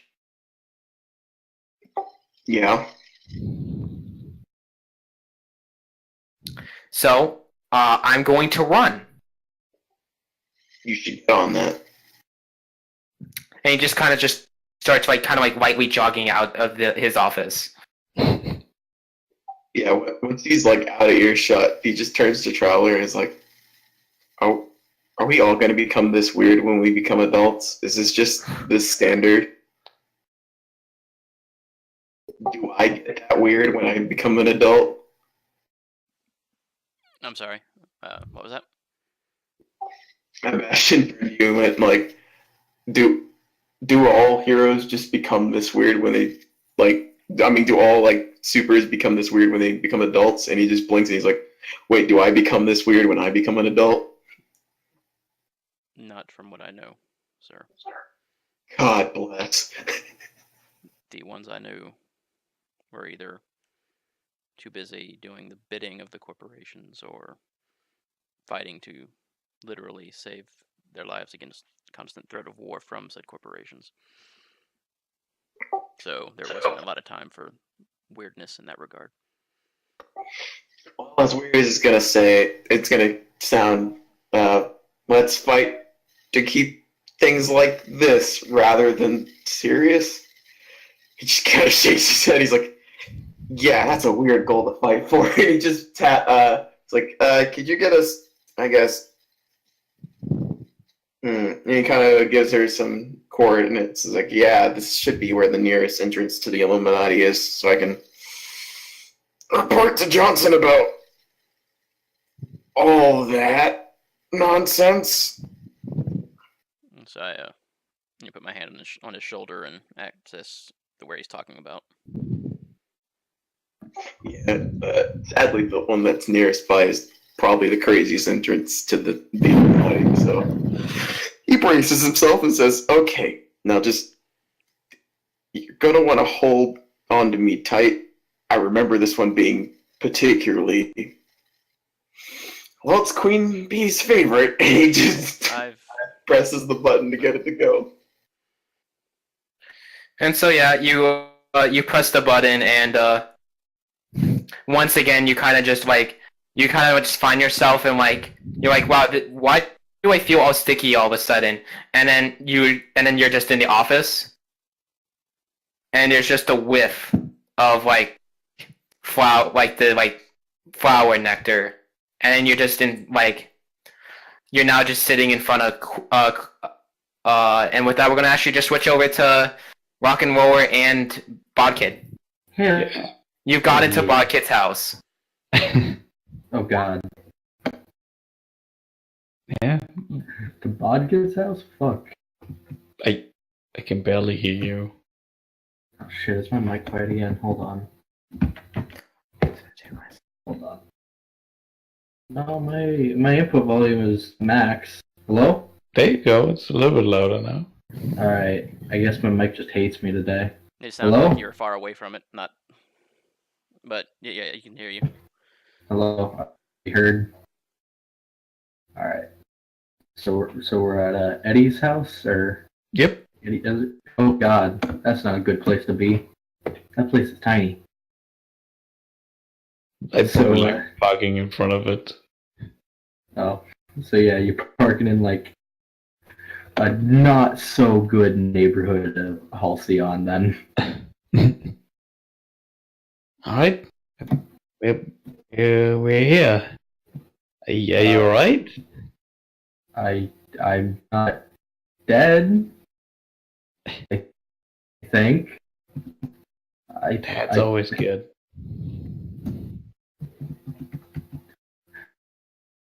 Fuck.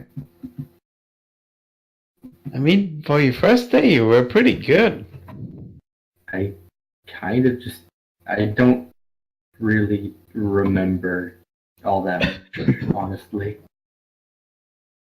That's fine. It comes with the experience. If you do that more often, the easier it gets. It's like killing. What? What? Nothing. But yeah, you did a great job. Didn't really do much, though. Well, you kinda saved all our lives with that obsidian arrow. Did I? I think Kinda. somebody else kinda. I think somebody else kinda did that, and I just kinda made it, and then almost fucked it up. As you ramble on, I put my hands on your shoulder like, Eddie, Doesn't fucking matter if you have powers or not. Depends if you're a hero at the heart, and I poke your chest. When he does that, when Rock and Roller does that, and he kind of looks down because he's still in costume and just says, "Oh fuck, again." We should probably go inside before somebody. All right. Maybe I don't know. I don't know. Is that the smart thing to do? I've never done this before. Usually I just sneak it through the fire escape at 2 a.m. Is your mom home or something? It's like, we'll say it's about 7 o'clock. Alright. Crying. Eddie's mom works as a nurse. Yay or nay, would she be home? Oh, she's a night nurse, right? Yeah. So she's probably waking up. Oh boy. He's like, we might not want to actually go in. My mom is probably home. She doesn't know that I do this. Oh man, really? Oh, you're that kind of superhero. I see. I don't have any powers. What do you think? You don't, Eddie. You don't need powers to be a superhero. You've proven it today. We went fucking Tartarus and you didn't die in like 2 seconds. That's amazing. It's still, I don't think my mother would react well to hearing that her only son is doing this for fun. Yeah, I get you, but look, at one dramatic moment there will be the big reveal. But then you have to remind yourself you're a big hero and you're saving lives, and there's something she can be proud of. But not yet. That's not. Your arc is not yet here, you know? Yeah, I guess. Do you have any, like, conditions currently? No, he just shook. He Okay. shook. Is the best way I can describe it. 'Cause you know he's Eddie. Eddie, just sleep over it, and then we can talk about this later. But Okay, I guess. but keep in mind, in my book, you're a true hero, no matter what.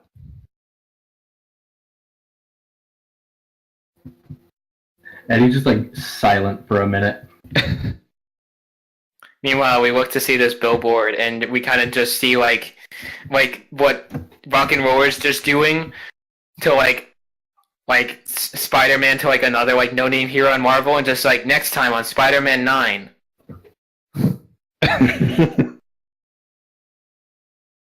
All right, Eddie, take care. You get our numbers. Come tomorrow for Eddie more just- wild and crazy adventures. That we may or may not survive, but hey, it's for a good cause, right?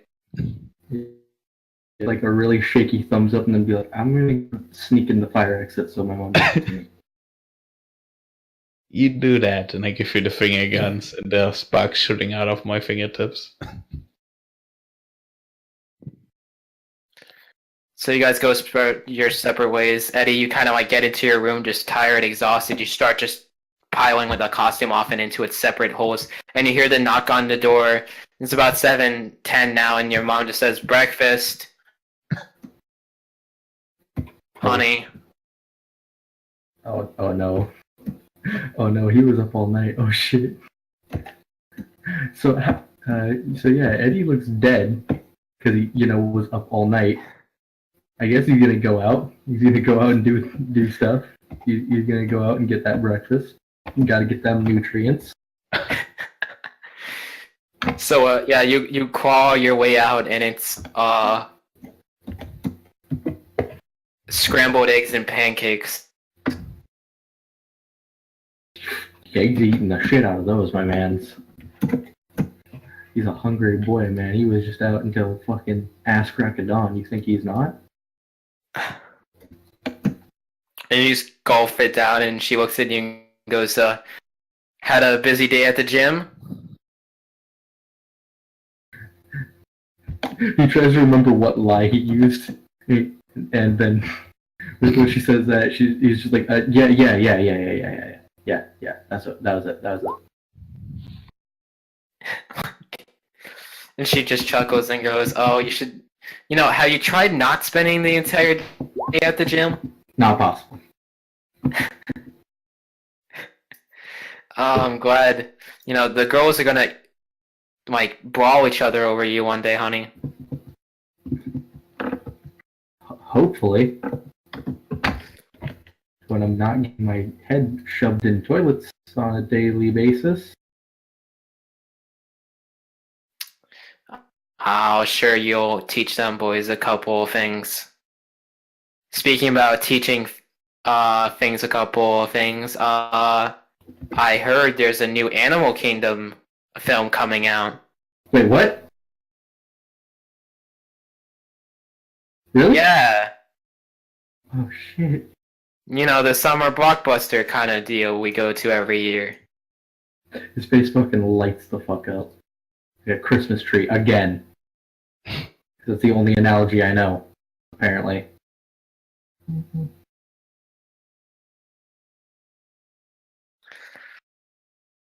any case, that's in a week. A week. So, make sure you clear the night. I can already, out of character, I can already feel the joke. I can already feel what you're setting up here, crying. What do you mean? I know exactly what you're setting up. Don't fucking do this to my son. Fucking do this to my boy. What do you mean? Don't do this to my boy, you're crying. I have no idea the implications you are insinuating, sir. Don't do this to my boy, crying. He doesn't deserve it.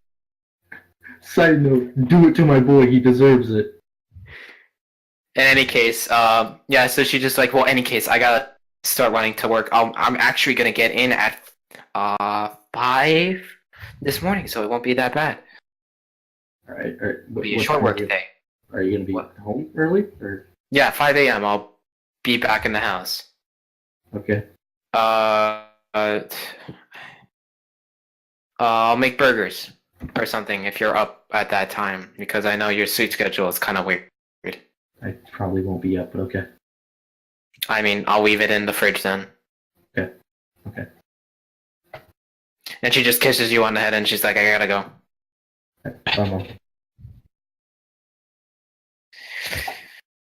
Eddie's not awkward being around everybody, okay? And with that, we kind of just see, Eddie kind of, finish the plate, put it in the sink, and then, collapse onto his bed after, clawing his way. Yep.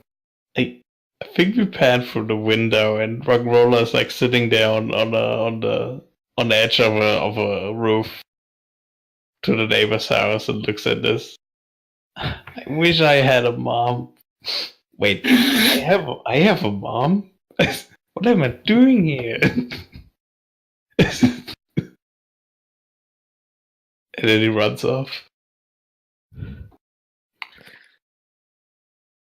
And it takes, and then we kind of just splice back into, we kind of cut to walking forward, probably getting out of his suit, and then scootering home to his family.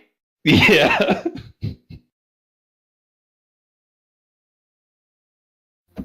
And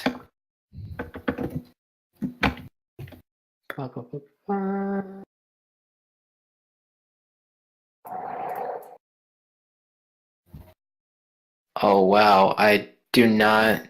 Yeah, do you have a mom and dad, or what's your family like?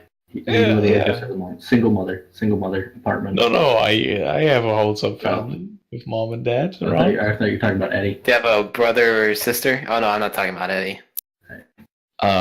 Maybe an older sister that I rarely see. Yeah. She's Probably goes to college. Yeah, really. But she's back because it's the summer. He yokes on you. Wasn't my dad a lawyer or a police officer or something? I know, I'm looking at your No, you mentioned that in bypassing last time I dated with my mom. Well, I would just say your dad works for the legal field, like in the law enforcement field, or Yeah. law field. He's done multiple things over the years. It's been weird. And your mother's is just kind of like a counselor or advisor, kind of like a private advisor. Probably the closest thing this world actually has to Sherlock Holmes. Oh. And Hey, Mom, I'm home. and yeah, she goes, "Oh, hi, honey. How's it going?" Good, good. Had a fun day. Had a new guy coming in. And she goes, "How's your day? I didn't see you this morning." Well, quite busy.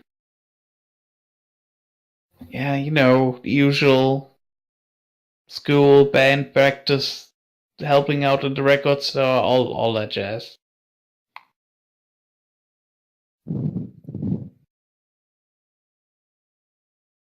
Oh, I'm glad you're getting along great, honey.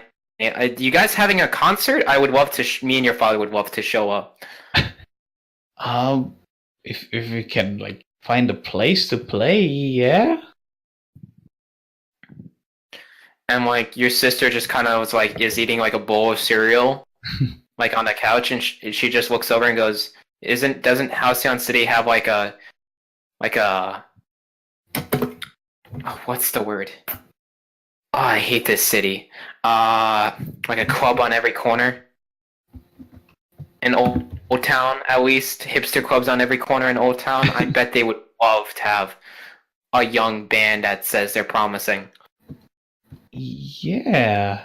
I mean, like, I can ask the others.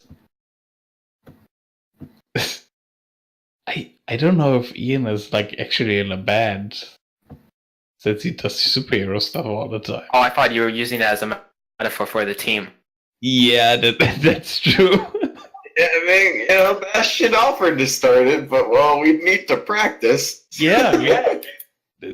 That's a thing we can approach. Yeah, I think we need some little bit more practicing, but then we can go. That's a good idea, Mom. Hey, twerp, I gave you that idea. All right, but I'm super tired right now. Okay, well, great chat, and your father just goes, "Hey, champ, how's the day?"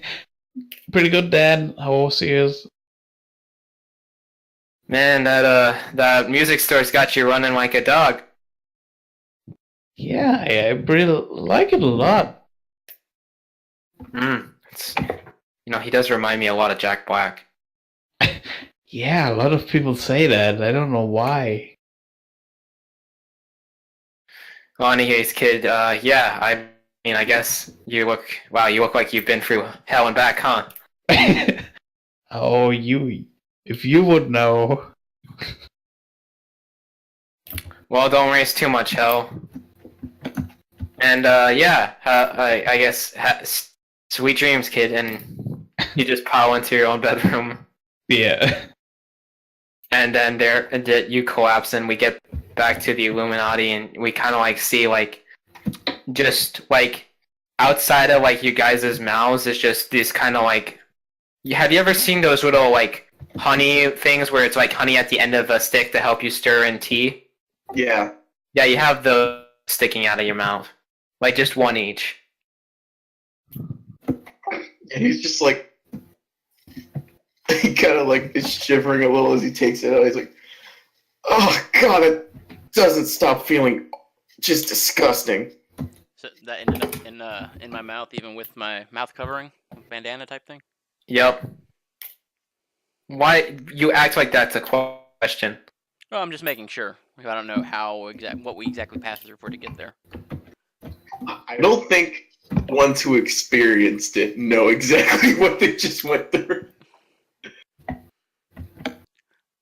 That was disturbing. I don't like using it. Just like Just like shaking off some of it. He's like, I don't even understand. The fire won't evaporate it.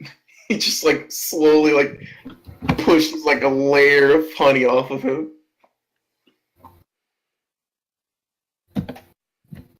You know, some people would kill for rivers of milk and honey. You know, I feel like people say that, but then don't put themselves in a river of milk and honey. Having it and being in it are two different things. Everyone's a critic. How can I help you guys? We'd like to speak to Mr. Johnson. A lot happened today. Okay. He's in a conference right now. He's like, I guess we'll wait and, You can take a shower. oh, yes, please. He kind of, I guess, leads Traveler to where that is in the facility. And Yeah, so that's like the lights, there's just like it's just all dark in front of you except like you like the lights show up to show this one corridor, which you know there was a different kind of corridor there.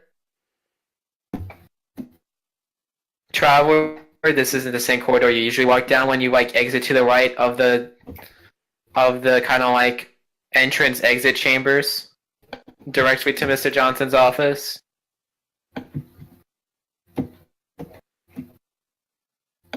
And so you walk down that, and you'd walk down another stairwell, like it's a spiral staircase, and then you end up at like the bath area. Is there like an open locker room that leads into the showers, or what?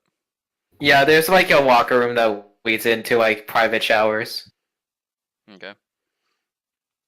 On it, there's like a soap dispensary for just like you have to just tap your your ID card and you can get some. Okay. Yeah, as soon as she gets in the room, she just starts peeling off her costume. Regardless Yeah, of whether Sam's there or not.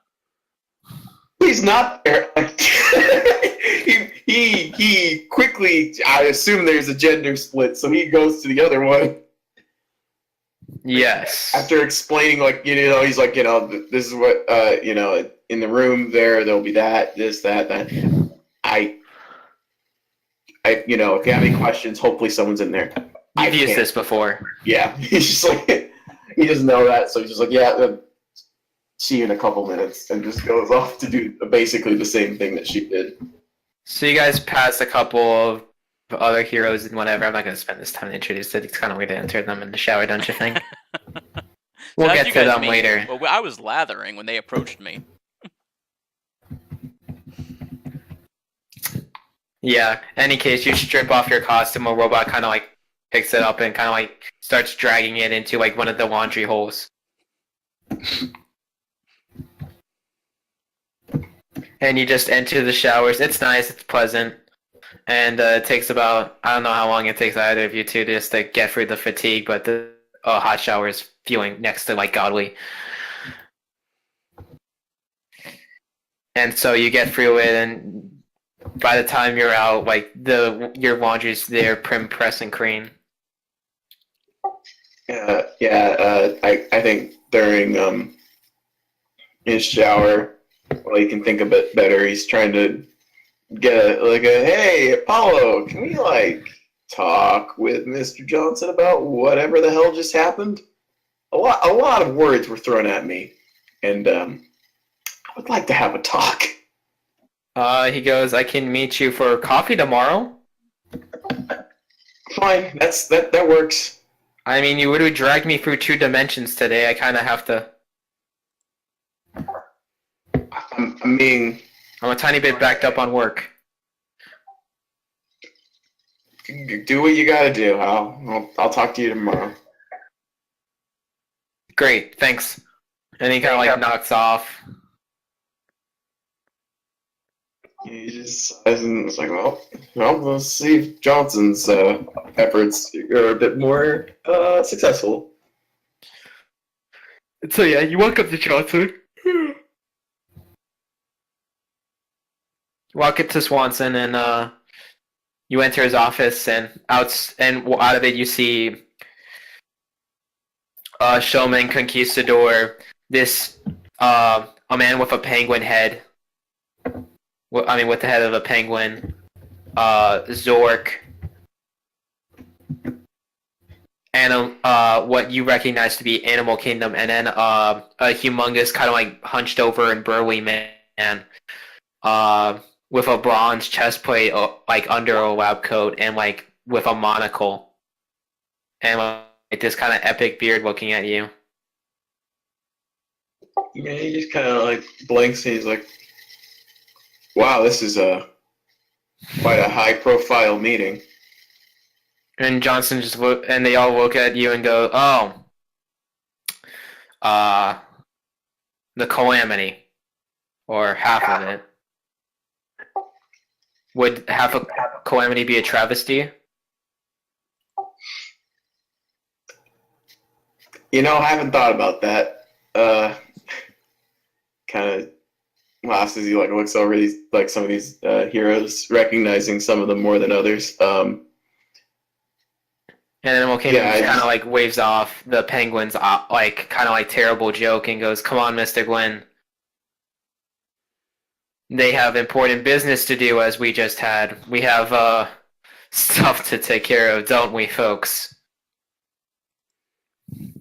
And I'm sorry that I have to cut through a meeting short.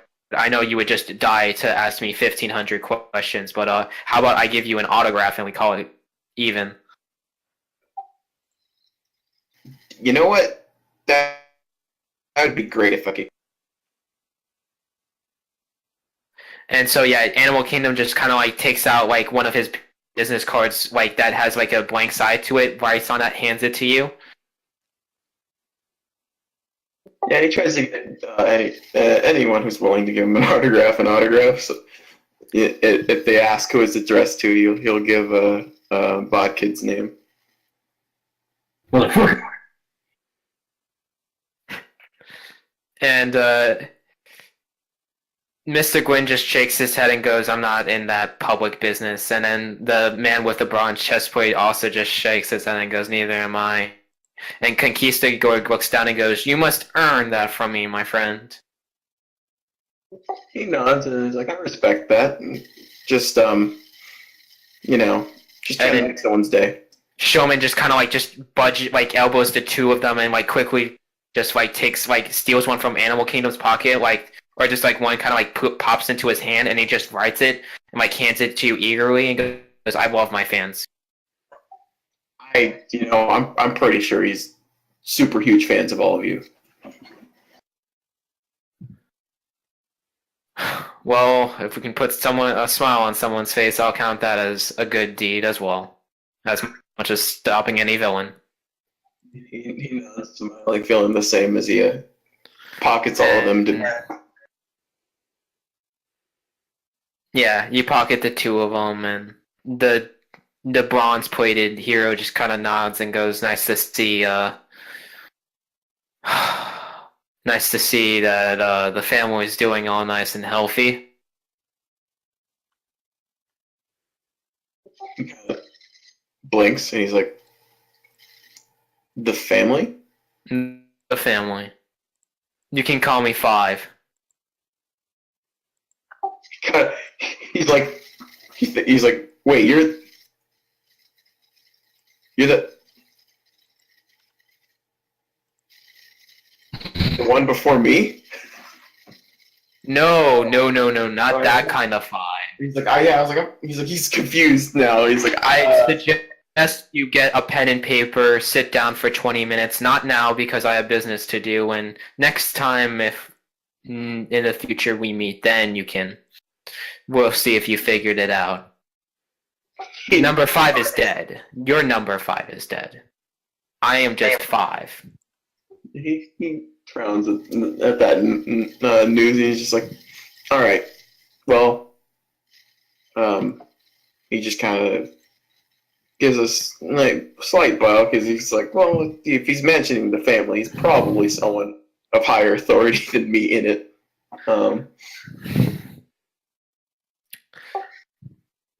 And yeah, Mystic Wind just chuckles at that and goes, "Don't you have your own daughter to attend to?" And he goes, "Yes, I do believe she's back from a volcano. It'll be interesting to see what she brought in." See, this group of badasses, he's just gonna turn to Johnson and be like, And yeah, So- Johnson's just looking. Don't you have departments to get to? It's 7 p.m. Christ, get some beers. Leave. Go. Shoo. Christ. And they just all like wave and go, "Love you, Mr. J." And he goes, "Yes, yes, love you too. Hasta luego. Ciao. Bye bye. Walk in fortune. All that nice business." And like you come in and he's just like you can just see him like sit down and kind of like just breathe a little bit like easier, and his like shoulders relax and goes, "All right. Queen Bee said you had you said you had pressing matters." yeah, we just,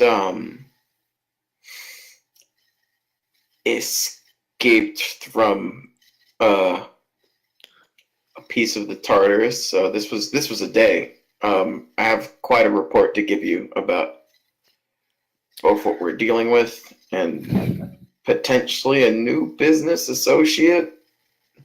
And he kind of just starts slowly giving an explanation of what happened today. And so yeah, he just nods. You see him typing away at something, like at one screen, looking at it for a second, still nodding, and you give him the recount and goes, "Okay, so your mortal enemy, a part of your mortal enemy wants to work with you to help your current assignment for another assignment they'll give you in the future, which will still be technically like until we get the details, we have to kind of take its word that it's good." Yes, I'm currently of the opinion that right now I will just say what is needed to appease him, and if his mission is unagreeable, then I just won't take it. I mean, and then you're gonna probably have to fight him, and that'll be that. Yeah, hopefully it won't come to that. It seems like But he doesn't seem like that kind of character. He seems he seems desperate. that would be the word to describe his demeanor. And I'm pretty sure after what we did today, he doesn't want to start a fight with us. So Yeah, I mean, he think saved his one word's of fairly you. reliable. Kind of. He kind of saved one of you. Yeah. And yeah, Johnson just kind of like taps his foot against the ground and goes, "Okay, I want to trust your judgment on this, Sam. See where that goes." Yeah, I was wondering if the organization knew anything about this woman at all. Because Got an organization, alias, I mean, abilities. like he's like all I know about her is what I said. So kind of like naturistic part of them women. Yeah, he's like, do you know who might have any knowledge on her? Like, is she? I mean, yeah. I mean, Showman's the next best thing we have on that. Actually, well, one person in Showman's retinue will probably have that. Or not retinue, but someone with Showman will know. He nods. And yeah, because I figure once again, we will perhaps be able to handle the situation, especially depending on how much my master is willing to help us handle however many are left in this small army platoon that she's built. But I figured it once again. It's better for the for you to be aware of it, so that if we don't succeed, another group can help eliminate the problem that we started working on. Okay. Lack of contingency plan sounds foolish, especially dealing with someone who apparently has now the ability to just keep growing soldiers. Well,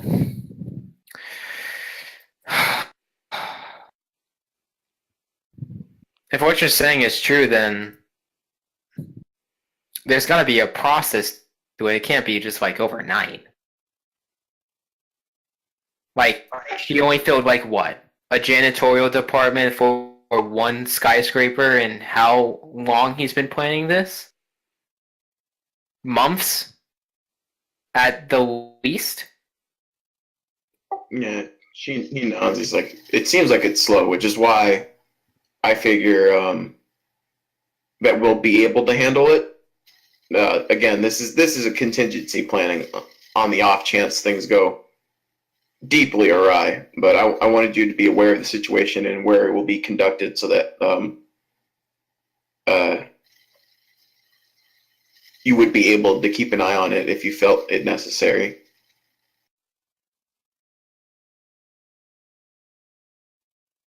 Well,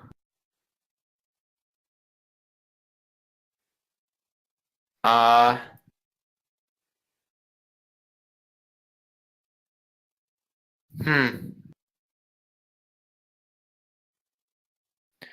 well, I guess, yeah. I mean, it's rough. I won't deny that. But it doesn't sound... I'll keep, I'll bring back the offensive. And, you saw Animal Kingdom's in town. He's doing a press tour right now, but he can easily be dragged from that. So yeah. You'll be more than fine. Yeah, he nods and he says, I'll notify you during the mission if our particular efforts fail, but otherwise we shouldn't need help. And then he kind of thinks, and he's like, and you said someone from the magic department would know more about this woman? Yeah. Showman would know who. He nods and says, I guess I'll talk to him next after leaving you to your work. And he just nods and goes, and he cares. Thanks for the update. Yeah, nods and heads the traveler out to, I guess, find fancy smashy showman. Well, so yeah, you head to the magic department, and Showman's kind of just once again in the cafeteria again, playing. Just like fumming and waiting for someone. No, he says, excuse me, Mr. Showman. I was pointed to you to help me identify a particular woman we're fighting. Okay, so it's like that. Good, you're learning. Great, fantastic. All right. Okay, abilities. Yeah, What's he the gimmick? describes it again. Very Poison Ivy-esque. Yeah, there ain't anything new under the sun. In that regard, Poison Ivy-esque. Probably. Yeah, German, but... Ooh. You're talking about the mother of all werewolves. Or were-things.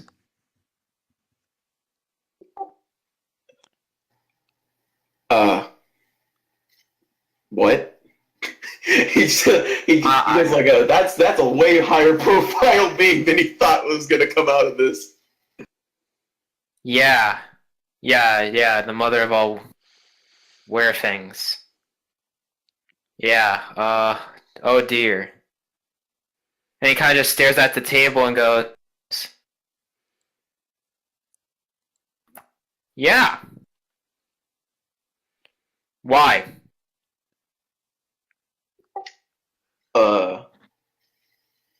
She's getting help from the birds to help grow soldiers. So, Starting your business then. Dampier is going to be fuming. and, after betraying her business associate, they decided to turn to us to help take her down. I mean, God, Yaksha's half the world away. I mean, I could probably just have him grow another self here, but... Oh, God. You're facing down the mother of... Oh, God. Yeah, she's one of the older ones that you can't name at all. Like, you take up one of her aliases and then it's ugly quickly. She probably remembers when Nyx was in power. And he just kind of like stares off and goes, I'm sorry, man. This is just... We're talking about one of our boogeymen here. So I'm guessing it's going to take an exuberant amount of power to defeat her.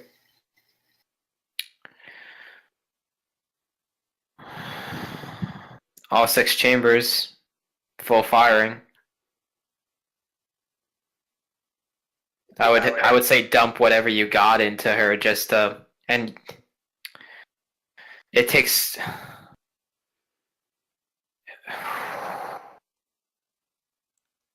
I mean, I'd try to find a gun or a contingent enough, powerful enough to kill that. I have one in mind. Granted, I don't know if he'll listen, but if he does, it will be the strongest attack I could do. Shield? He kind of just shrugs and he's like, I'm not gonna go into particulars of it, but yeah, I have a contingency in case it doesn't work, unless we don't have any other option to take her down. Well, my entire thing is if you can catch her unawares, you do that and you unload everything into that one moment, because if you give her... well, technically the only reason why she was so good is she let her minions do most of the talking. Up front, we haven't seen her up front in centuries. Do you know any means of tracking her down? I assume she's going to send her minions after her business associate as a way of eliminating any problems, but she probably won't be there. Monsters that use humans, their human skin to go by day, and she can turn it on and off like a goddamn clapper. Yeah. Thanks. He's like, so there's no way to like track her power back to her? Like, what do we do if she doesn't show up there?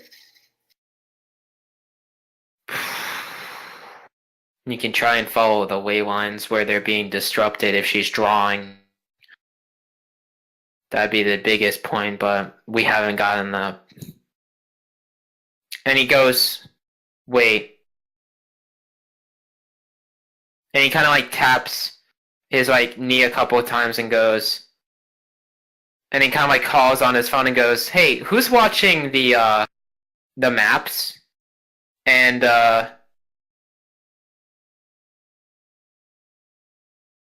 you hear a voice on the end of the phone just start speaking, goes, no, I didn't know that you were trying to bring in outside help. No, what do you mean you got one of the robots to do it? What? And he kind of just clicks and he goes, oh my god. This is why we're dying. This is why we continuously die. I'm in charge of cats. Cats with access to the natural energy of the world who can do unspeakable miracles.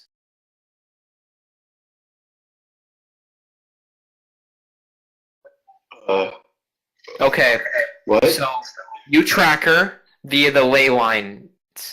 Okay? If she's got even a twinge, that means either A, she's using most of her energy to 1, make minions, and 2, cover her tracks, or 1, make minions, and 2, trying to figure out how to cover her tracks. Or she's gonna go full offensive and we're gonna have a long couple nights ahead of us. He nods.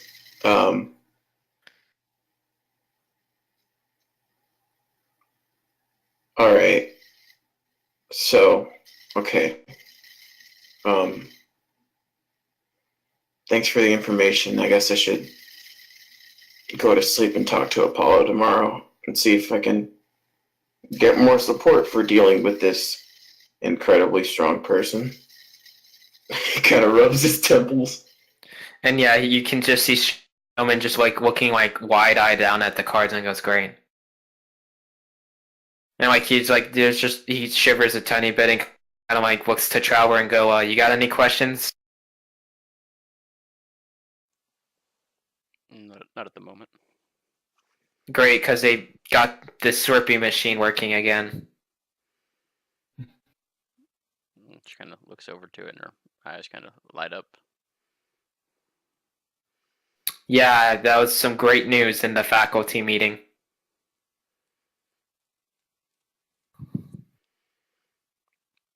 She resists going over to it, but she really wants to.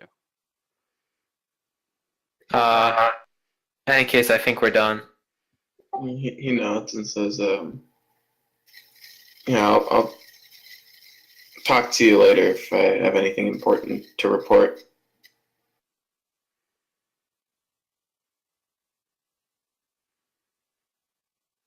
Then let's Traveler slowly get all the slushy she wants before we both head back home. And she got like 2 big gulps of it. And yeah.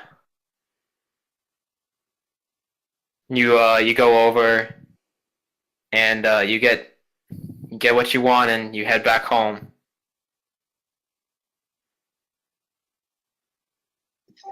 Yeah, I'll just send her off to her room before going to my own. And with that, I think we're going to close up the night. Cool. I hope you guys had fun. Yeah. Yeah. Brought in a lot. I'm actually proud of myself this session. In any case, it ended at a good time. So end of session moves.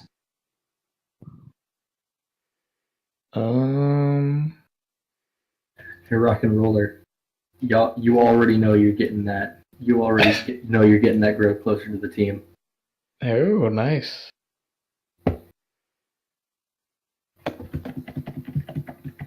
Didn't mean I shift your label since I already have influence.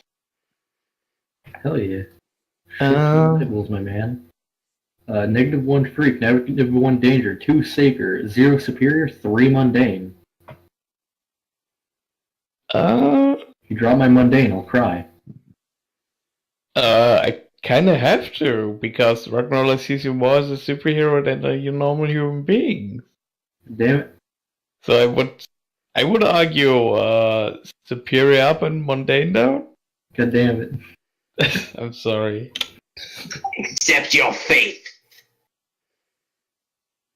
This gives you weakness. God damn it! This is like the time that I was playing this guy, and he got 3 superior and -3 mundane. I'm building up to that again.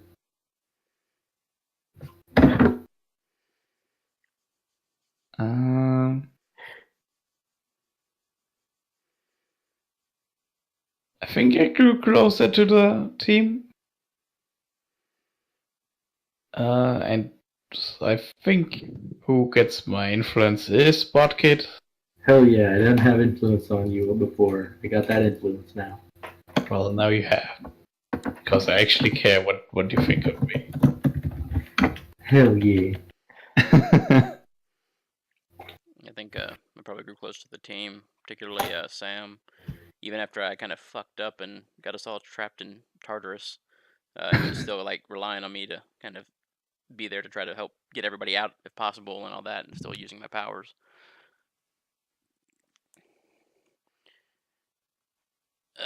Mundane is -2. Everything else is either direction. Superior down and freak up because you're learning how to use your powers better. But probably could have used some more critical thinking skills for that particular event. Yeah, I was just thinking of the totem and kind of worked on that. So Yeah, I mean, it wasn't a bad idea until it ended badly.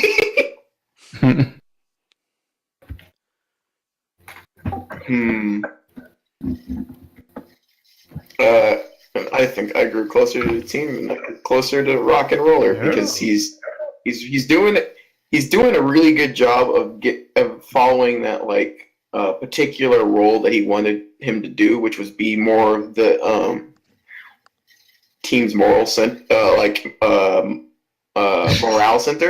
He's helping Bodkid feel better and more well placed, which is really helpful right now because so much shit's going on that Sam can't give the amount of attention he would like to give Bodkid and help him get adjusted because somebody just needs to somebody literally just needs to give this poor boy just a dossier explaining what the fuck is going on. We're not allowed to is the thing. Yeah. we can't say 50% of the situation. So he after he talks to Apollo, he plans to sit down and explain to Bodkid, beginning to end about this particular isolated incidents, as well as give the 2 autographs. Explain to him what the fuck goes on here, and he'll be fine.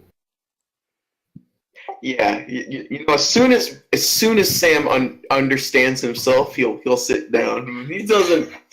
No one here actually knows what's going on completely.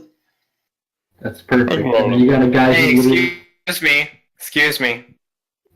crying. You don't know what's going on. You're winging it. Shut up.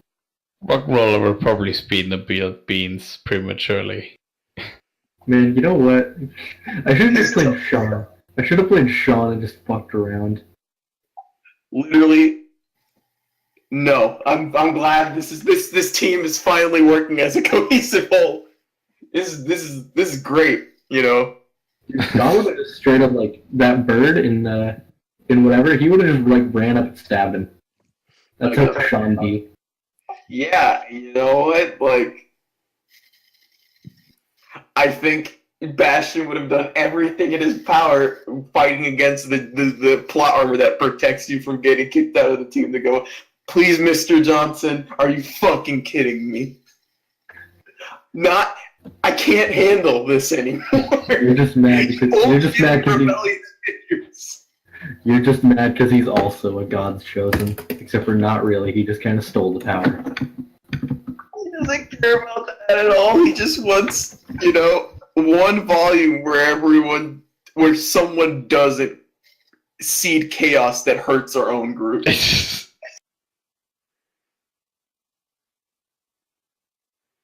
How boring.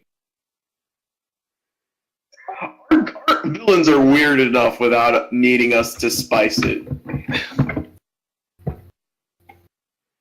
When we're all so close to changing sides when the bread person started talking about that anarchy.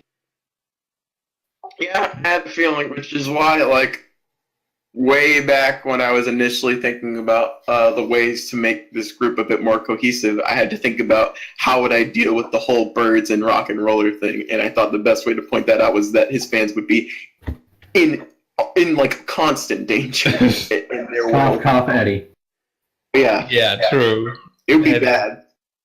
Oh man, I was ready to give it all for Eddie.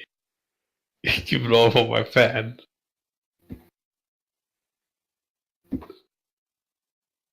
I'm